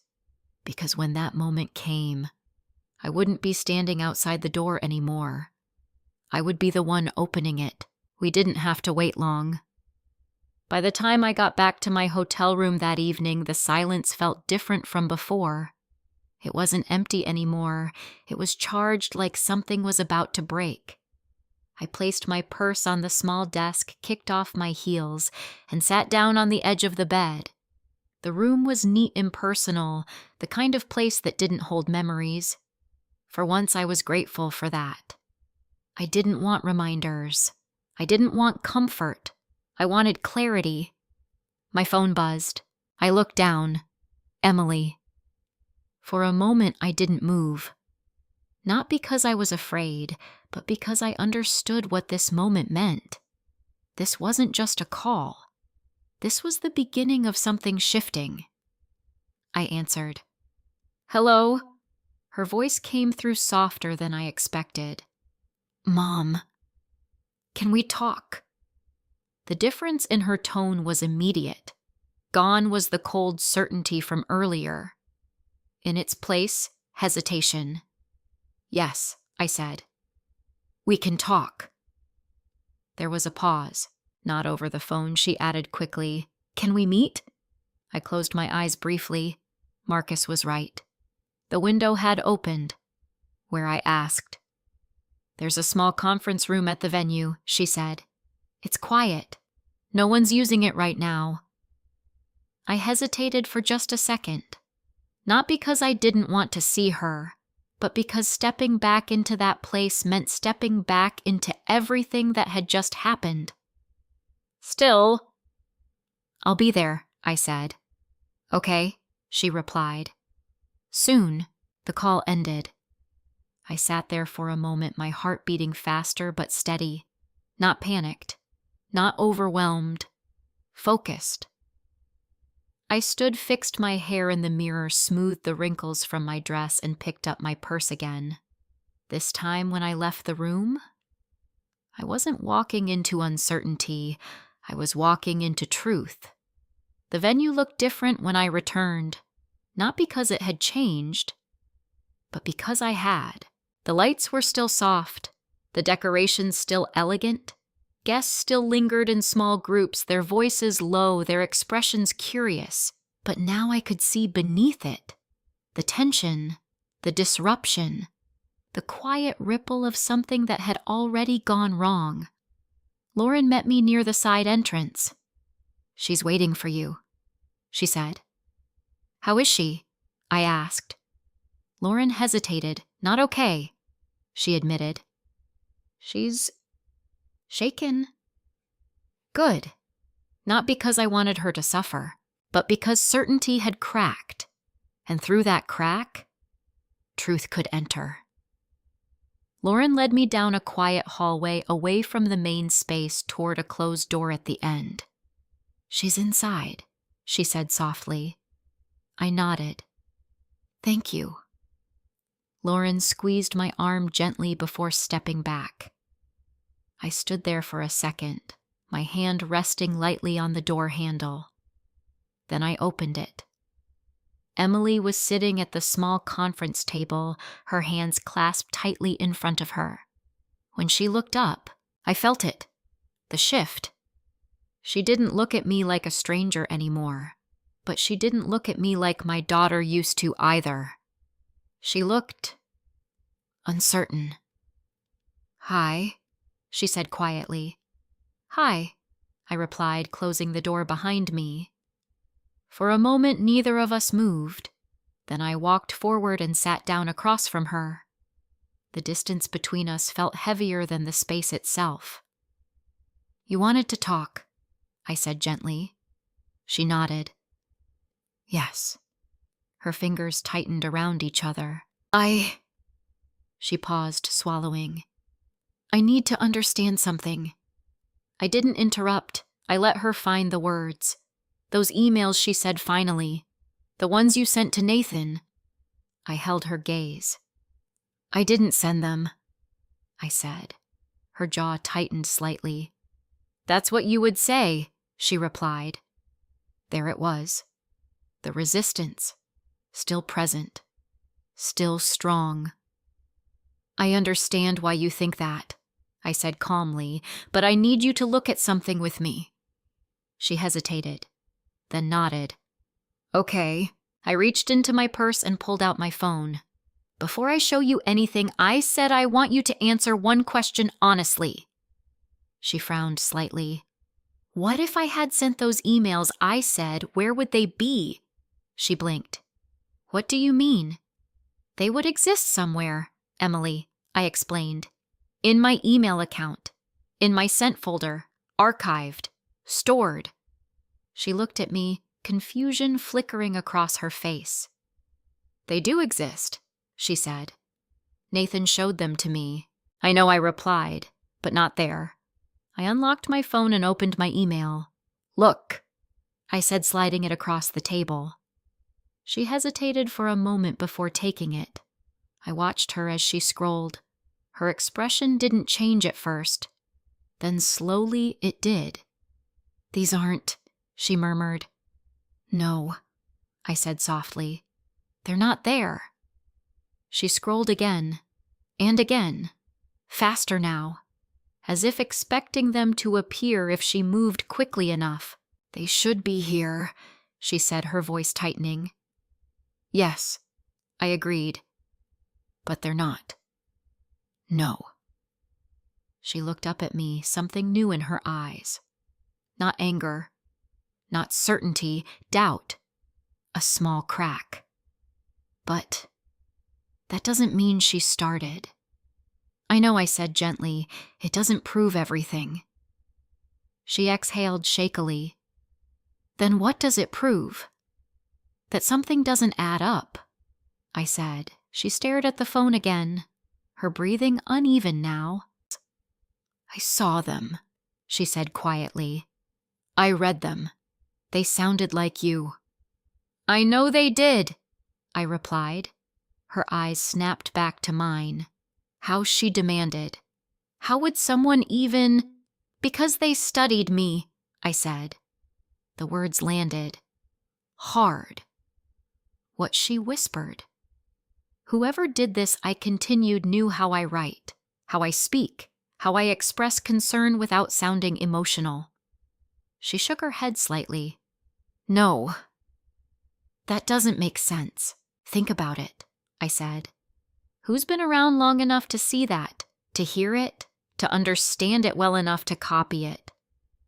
She went still, completely still. Because now the question wasn't abstract anymore. It was specific, targeted, personal. "I don't know," she said, but her voice lacked conviction. "Yes, you do," I said softly, her eyes filled with something I hadn't seen in months. "Fear, Emily," I said gently. "I need you to think about everything that's happened, not just the emails." She swallowed hard. "The way things changed," I continued. "The pressure, the conversations, the way people started talking about me." Her lips parted slightly. "Sophie," she whispered. I didn't react. I let her say it. She was the one who kept saying you were... toxic. Emily said slowly. That you were trying to control me. I nodded once. And Nathan? I asked quietly. Her expression shifted. Something darker. He didn't question it, she said. He just accepted it. Of course he did. Emily leaned back in her chair, her hands now trembling. This doesn't make sense, she said again, but this time it wasn't a defense. It was confusion. Real confusion. It will, I said softly, but not all at once. She looked at me, her eyes searching mine for something. Mom, she whispered. The word hit me harder than anything else she had said, because it wasn't cold, it wasn't distant, it was fragile. I thought you... She started, but her voice broke. I leaned forward slightly. I know what you thought, I said, gently.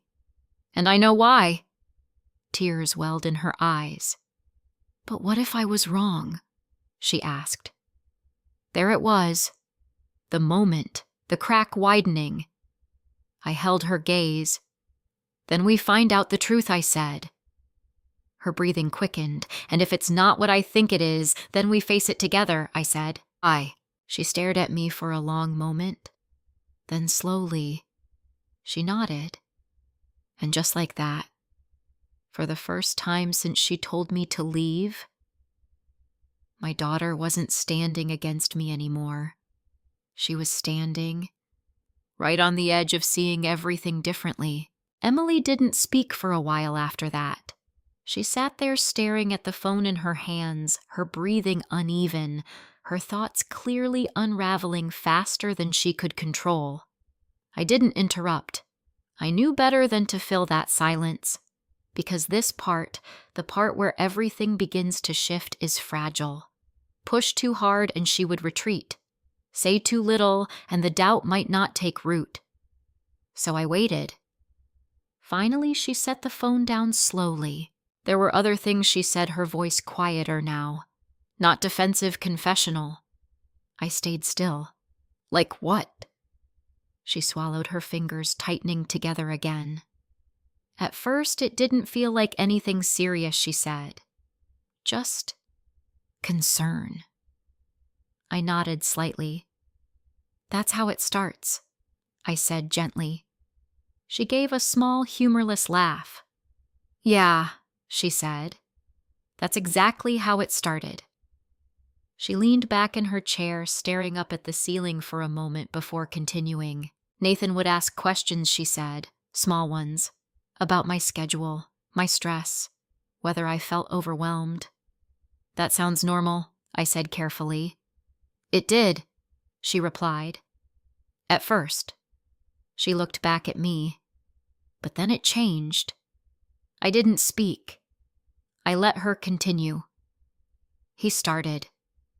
Monitoring things she said, not in an obvious way, just checking in, asking who I was talking to, why I seemed distracted, whether something or someone was affecting me. My chest tightened. And what did you say I told him the truth, she said.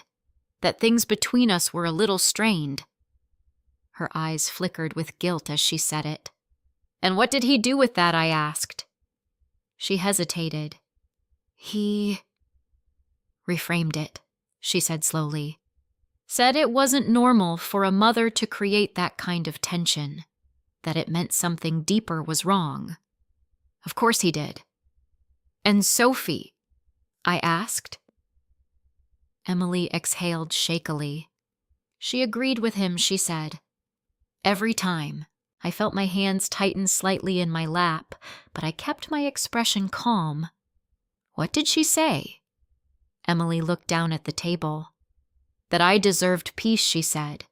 That I didn't need emotional chaos in my life. That sometimes the hardest thing is letting go of people who hold you back. Her voice cracked on the last word. I thought they were helping me, she whispered.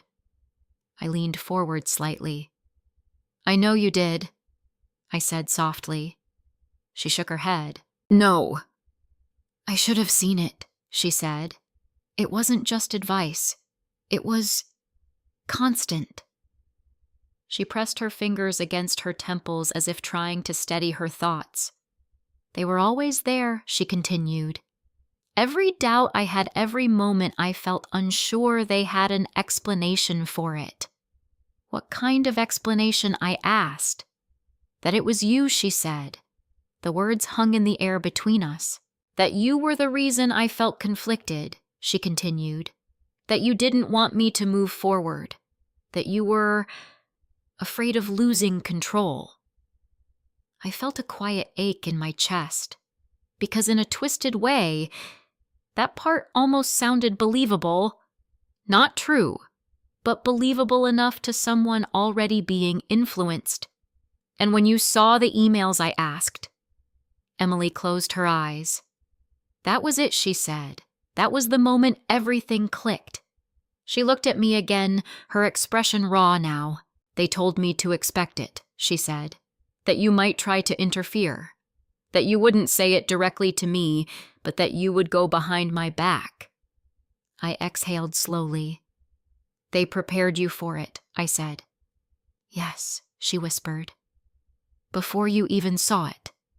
Yes. That was the key. The emails hadn't created the belief. They had confirmed it. A final piece of a puzzle that had already been shaped. I thought I was protecting myself, she said, her voice trembling. I thought I was finally seeing things clearly. I reached out slowly, placing my hand gently on the table between us, not touching her, but close enough. You were responding to what you were given, I said. She shook her head. I hurt you, she said. The words were quiet, but they carried everything. I didn't answer right away, because this moment wasn't about absolution. It was about truth. Yes, I said softly, her eyes filled with tears. I humiliated you, she whispered. In front of everyone. I nodded slightly. You did. She flinched. Not because I was harsh, but because I wasn't pretending it hadn't happened. I thought you had betrayed me, she said. I know, I replied. And now, I don't know what to think, she admitted. That was the opening. Not certainty, not belief, but confusion. Real confusion. Then we don't rush to conclusions, I said gently. We follow the facts. She looked at me. And what if the facts are worse? She asked. Worse than what you believed about me? I asked quietly. She hesitated, then shook her head. No, she said. Then we face them, I replied. She stared at me for a long moment. Then slowly she nodded. But before either of us could say anything else, the door opened. Hard. We both turned. Nathan stood in the doorway. For a split second, he looked exactly as he always had, polished, composed, controlled. But then his eyes landed on the phone on the table, on Emily's expression, on me. And something shifted. It wasn't obvious. Most people wouldn't have noticed. But I did, because I had been looking for it. The mask slipped. Just slightly. Emily, he said, his voice calm but tighter than usual. We've been looking for you. She didn't answer. That alone was enough. His gaze moved back to me, then to the space between us, then back to her. What's going on? He asked. Emily swallowed. I needed to talk to my mom, she said, the word mom again, soft, uncertain, but present. Nathan's jaw tightened almost imperceptibly. That's not a good idea right now, he said smoothly. You're overwhelmed. This isn't the time for... She didn't send the emails. Emily interrupted. The words landed like a crack in glass. Nathan went still, completely still. for just a moment. Then he smiled. Small. Controlled. "Emily," he said gently. "we've been through this." "No," she said, shaking her head. "We haven't." Her voice was still fragile, but it held something new. Resistance. I watched Nathan carefully, because this was the moment. The one where everything either held or broke. He took a step forward. "Those messages are real," he said. "You saw them." "They're not in her account," Emily said. A flicker. Just a flicker. But it was there. And I saw it. So did he. "Emily," he said again, his tone shifting slightly. "you're not thinking clearly right now. This is exactly what I was worried about." There it was. Reframing. Control. Pressure. I stayed silent. This wasn't my moment. It was hers. Emily looked between us, then back at him. "Why didn't you question them?" she asked. Nathan's expression didn't change. "Because I trust what I saw," he said. "But you didn't verify it," she pressed. "I didn't need to," he replied. "That was the mistake. A small one, but enough."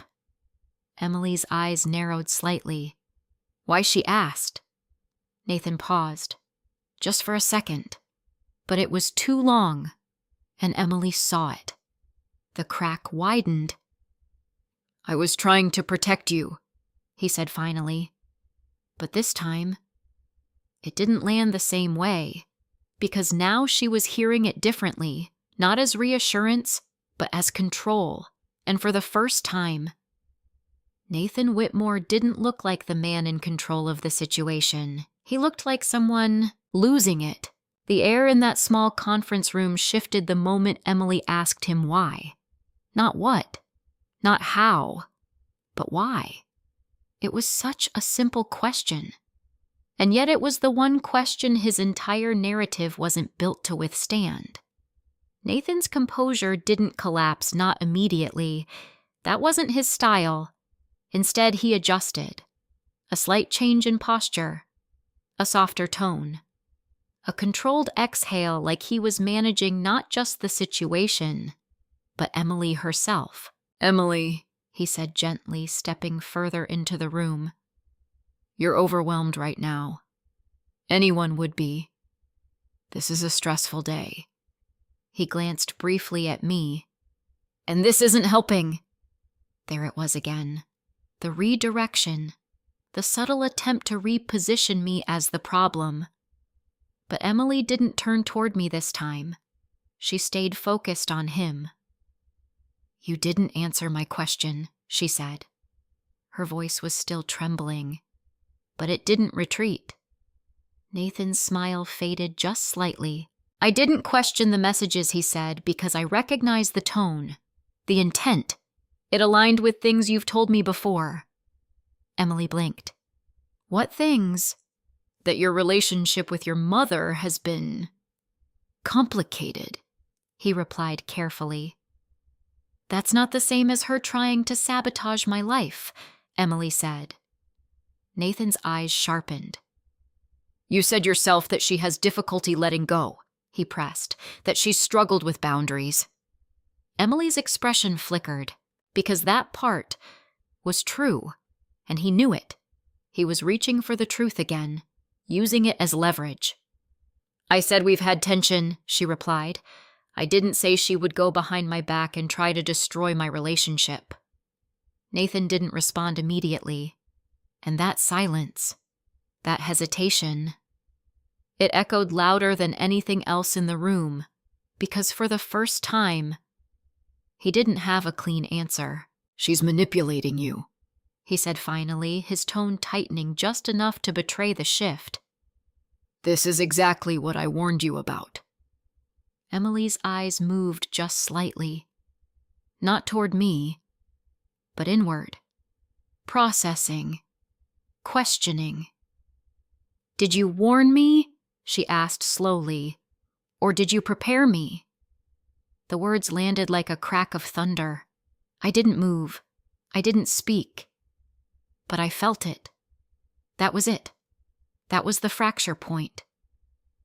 Nathan stilled. Completely. "What does that mean?" he asked. Emily's breathing quickened. "It means," she said, her voice gaining strength, "you kept telling me to expect something like this, before I ever saw anything, before I had any reason to believe it." Nathan took another step forward. "Because I was trying to protect you." "No," she cut in. "You were telling me what to believe before I had the chance to think for myself." Silence. Heavy. Unavoidable. Nathan's jaw tightened. "This is what happens when you let doubt in," he said. "You start questioning everything, even what's obvious." Emily shook her head. "No," she said. "I'm questioning what doesn't make sense." Her hand moved slowly toward the phone on the table. "The emails aren't in her account," she said. "That doesn't make sense."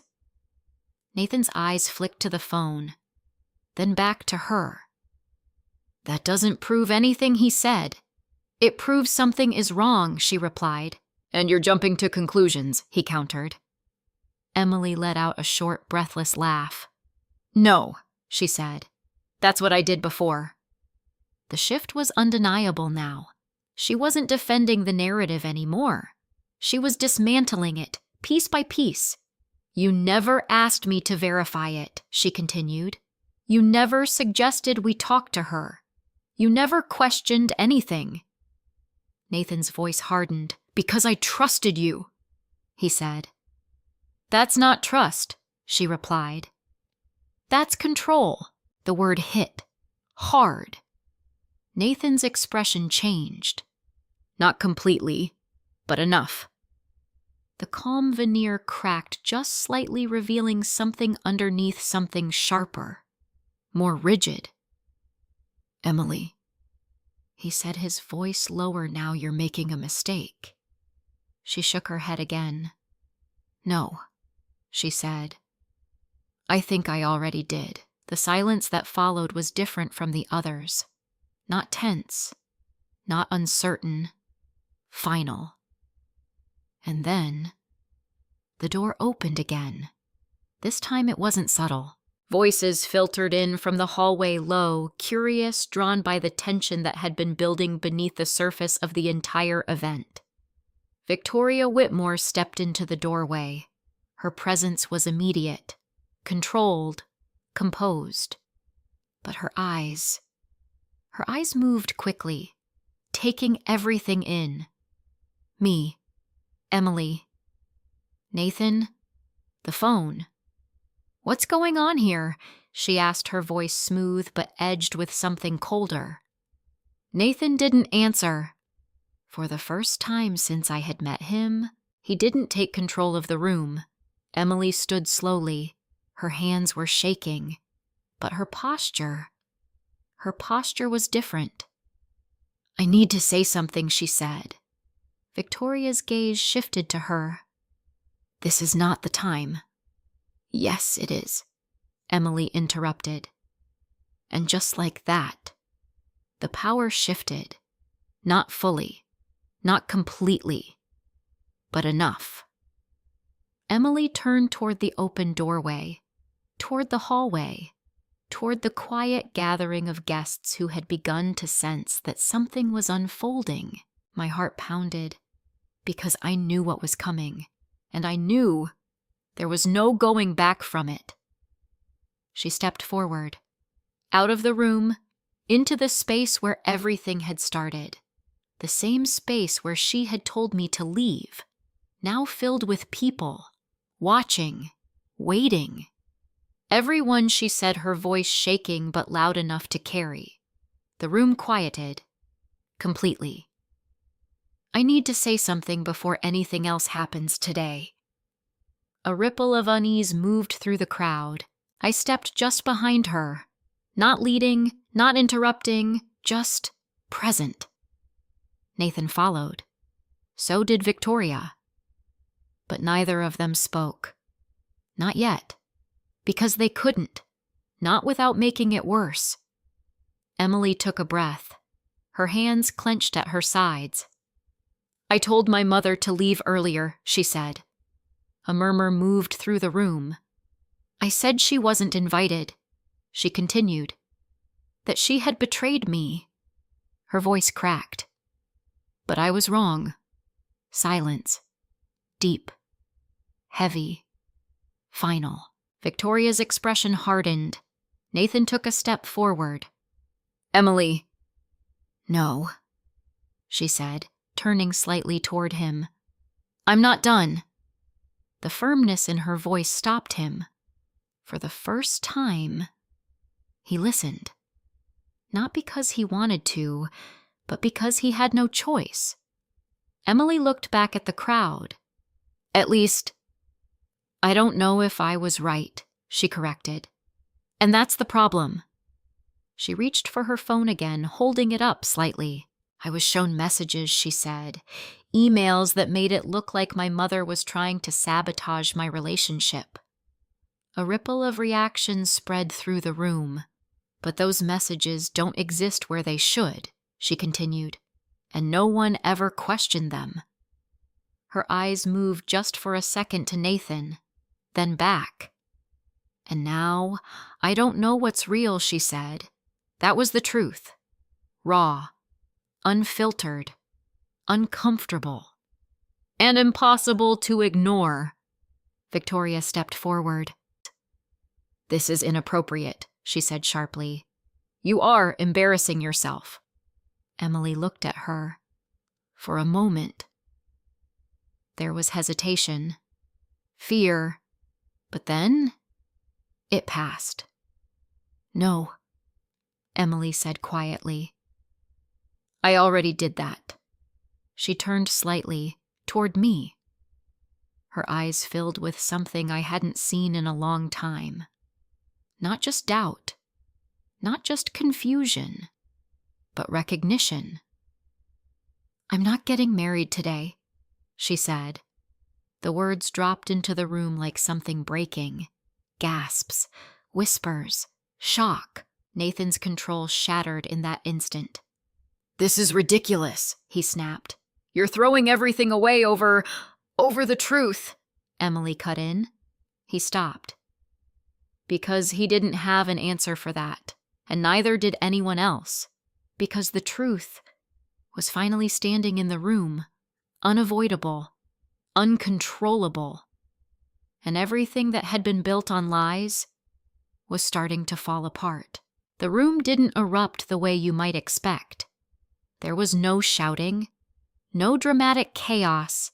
Instead, there was something quieter, heavier, a kind of collective stillness that settled over the guests as Emily's words sank in. Conversations didn't explode, they dissolved. People looked at one another unsure whether to speak, unsure where to stand, unsure what this moment required of them. Because this wasn't just a canceled wedding. This was a truth breaking through something carefully constructed, and everyone could feel it. Emily stood there in her wedding dress, her hands trembling at her sides, her breath uneven, but she didn't move. She didn't retreat. For the first time since I had arrived that day, she wasn't reacting. She was choosing. Nathan, on the other hand, was unraveling. Not completely, not visibly to everyone in the room, but I saw it. The tightness in his jaw, the way his shoulders stiffened, the flicker of calculation in his eyes as he scanned the crowd, trying to regain control of something that was already slipping beyond his reach. "Emily," he said, his voice sharper now, less controlled, "you don't understand what you're doing." She didn't look at him. "I think I do," she said quietly. Victoria stepped forward, her presence cutting through the room with practiced authority. "This is enough," she said. "We will handle this privately." Emily turned to face her. "No," she said. "That's how we got here. The words were simple, but they carried weight because they were true. Victoria's expression hardened, her composure tightening like a carefully maintained structure under pressure. "You are making a spectacle of yourself," she said, "and of this family." Emily let out a small, breathless laugh. "That already happened," she replied. A few guests shifted uncomfortably. Others watched more closely now, because the tone had changed. This wasn't just tension anymore, it was exposure. Nathan took another step forward, his patience clearly wearing thin. "Emily, listen to me," he said. "You're emotional right now. This isn't the time to make decisions you'll regret." She finally looked at him, really looked at him, and whatever she saw, it didn't reassure her. "I've been emotional for months," she said. "That's why I didn't see it." The words landed hard.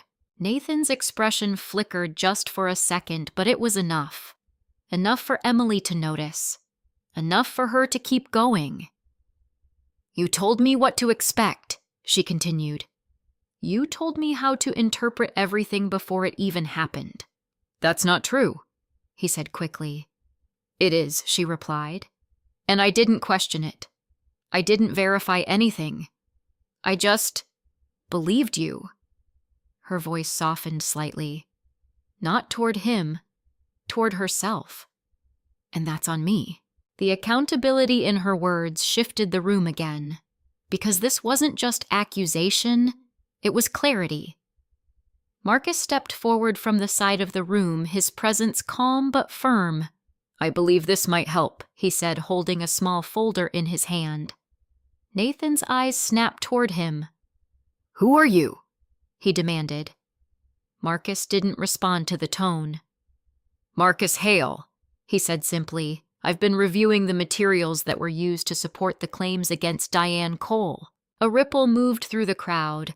The word reviewing changed everything. Because now, this wasn't just emotional. It was factual. Nathan's posture tightened. "This is completely inappropriate," he said. "You have no right to insert yourself into this situation." Marcus met his gaze evenly. "I have every right," he said, "if false information has been used to manipulate a legal and financial decision." That word again. Financial. I saw Victoria react to it just slightly.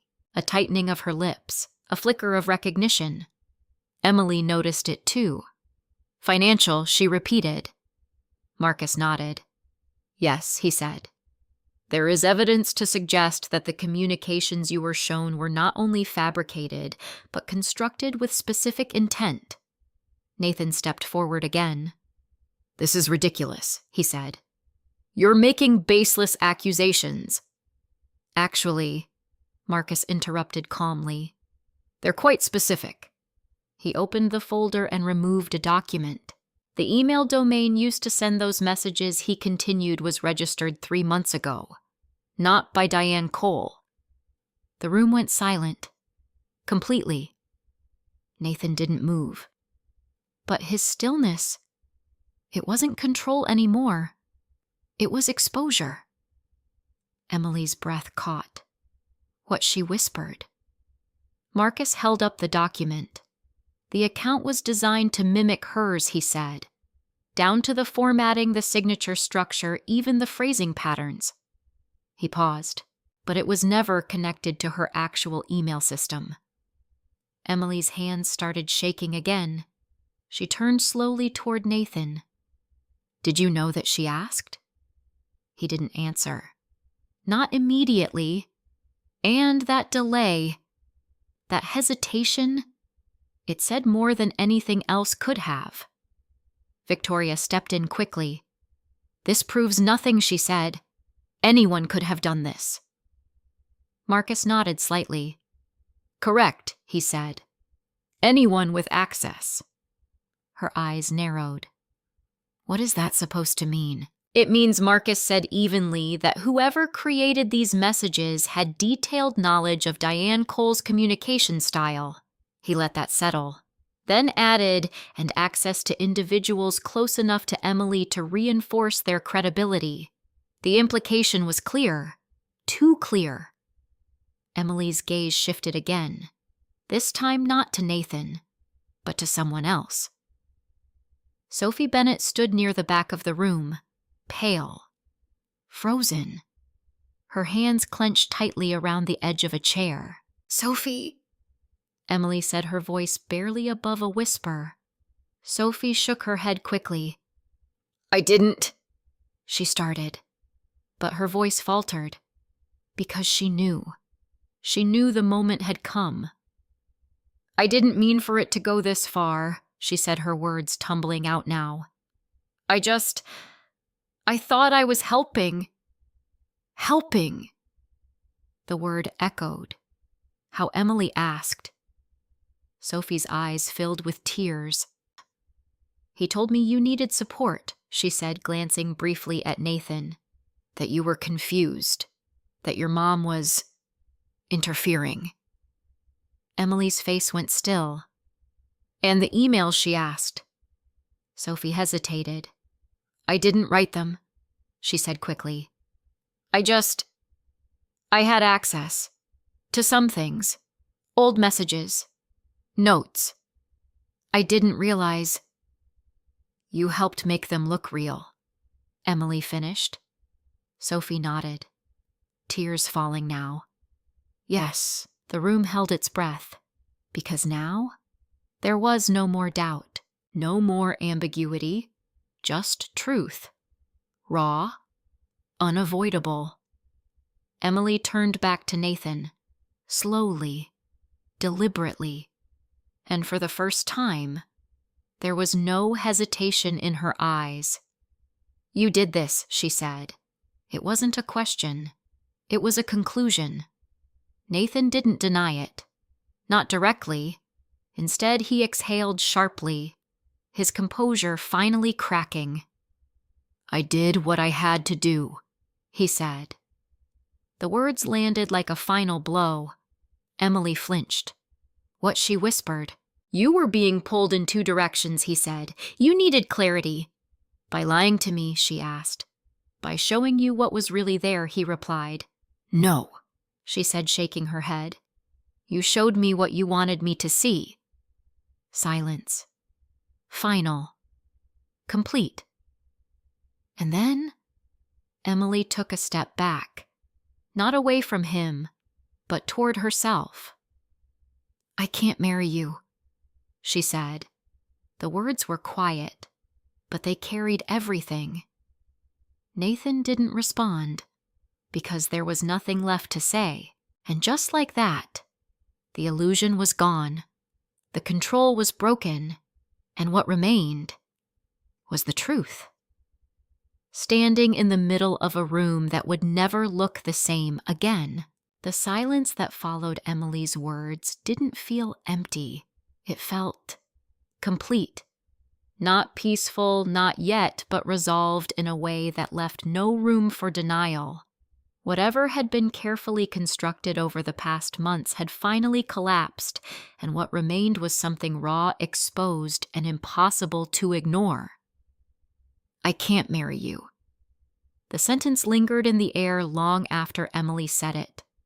Nathan didn't argue. "Not the way I expected." There was no desperate attempt to win her back. No emotional appeal, no apology. Instead, he stood there, his expression settling into something colder, more distant. "You're making a mistake," he said flatly. Emily shook her head. "No," she replied. "I already made one. I just won't make it permanent." A quiet murmur moved through the room again, but it didn't matter anymore. Because this moment wasn't about the guests. It wasn't about appearances. It was about truth. Nathan let out a short breath, almost a laugh, but there was no humor in it. "You think you'll come out of this clean?" he asked. "After everything that's been said, after the way you just humiliated your own family." Emily didn't flinch this time. "I think I'll come out of this honest," she said. That was the final shift. Not just in the room, but in her, because the girl who had once needed reassurance was gone. And in her place stood a woman who was finally thinking for herself. Victoria stepped forward again, her composure now sharpened into something more rigid. "This is unacceptable," she said. "You are throwing away your future over a misunderstanding." Emily turned to her. "No," she said calmly. "I'm saving it." Victoria's lips pressed into a thin line. "You have no idea what you're walking away from," she said. Emily held her gaze. "I do," she replied. "That's why I'm walking away." There was nothing left to argue, nothing left to twist. The narrative had broken, completely. Nathan's eyes moved one last time over the room, over the guests, over me, and then without another word, he turned. Victoria followed. Sophie hesitated for a moment longer, her face pale, her eyes filled with regret. "I'm sorry," she whispered to Emily. Emily didn't answer. She didn't need to, because some apologies don't fix what's already been done. And then they were gone. Just like that. The people who had tried to reshape her life walked out of it.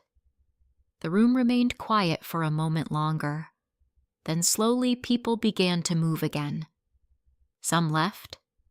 Some whispered. Some avoided eye contact entirely.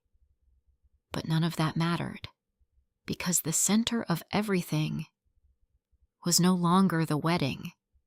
It was us. Emily stood there, her shoulders finally sagging slightly as the weight of everything settled in. For the first time since I had arrived that day, she looked small, not weak, but human, overwhelmed. I stepped toward her slowly, not rushing, not assuming, just closing the distance. "Emily," I said softly. She turned to me, and when she did, there was no anger in her eyes, no certainty, just something fragile. "I'm so sorry," she said. The words broke something open inside me, not in a dramatic way, not all at once, but quietly, deeply.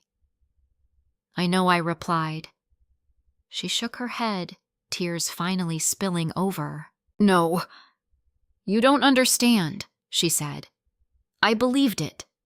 I believed that you would do something like that." I didn't interrupt.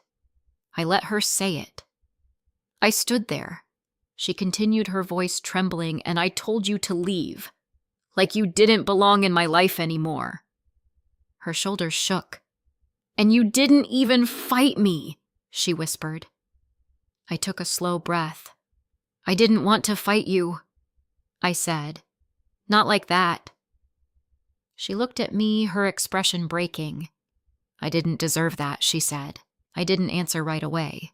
Because forgiveness, real forgiveness, doesn't come from pretending something didn't hurt. It hurt, I said honestly. She flinched. "But you're my daughter," I added gently. "And that doesn't change because of one moment, even a moment like that."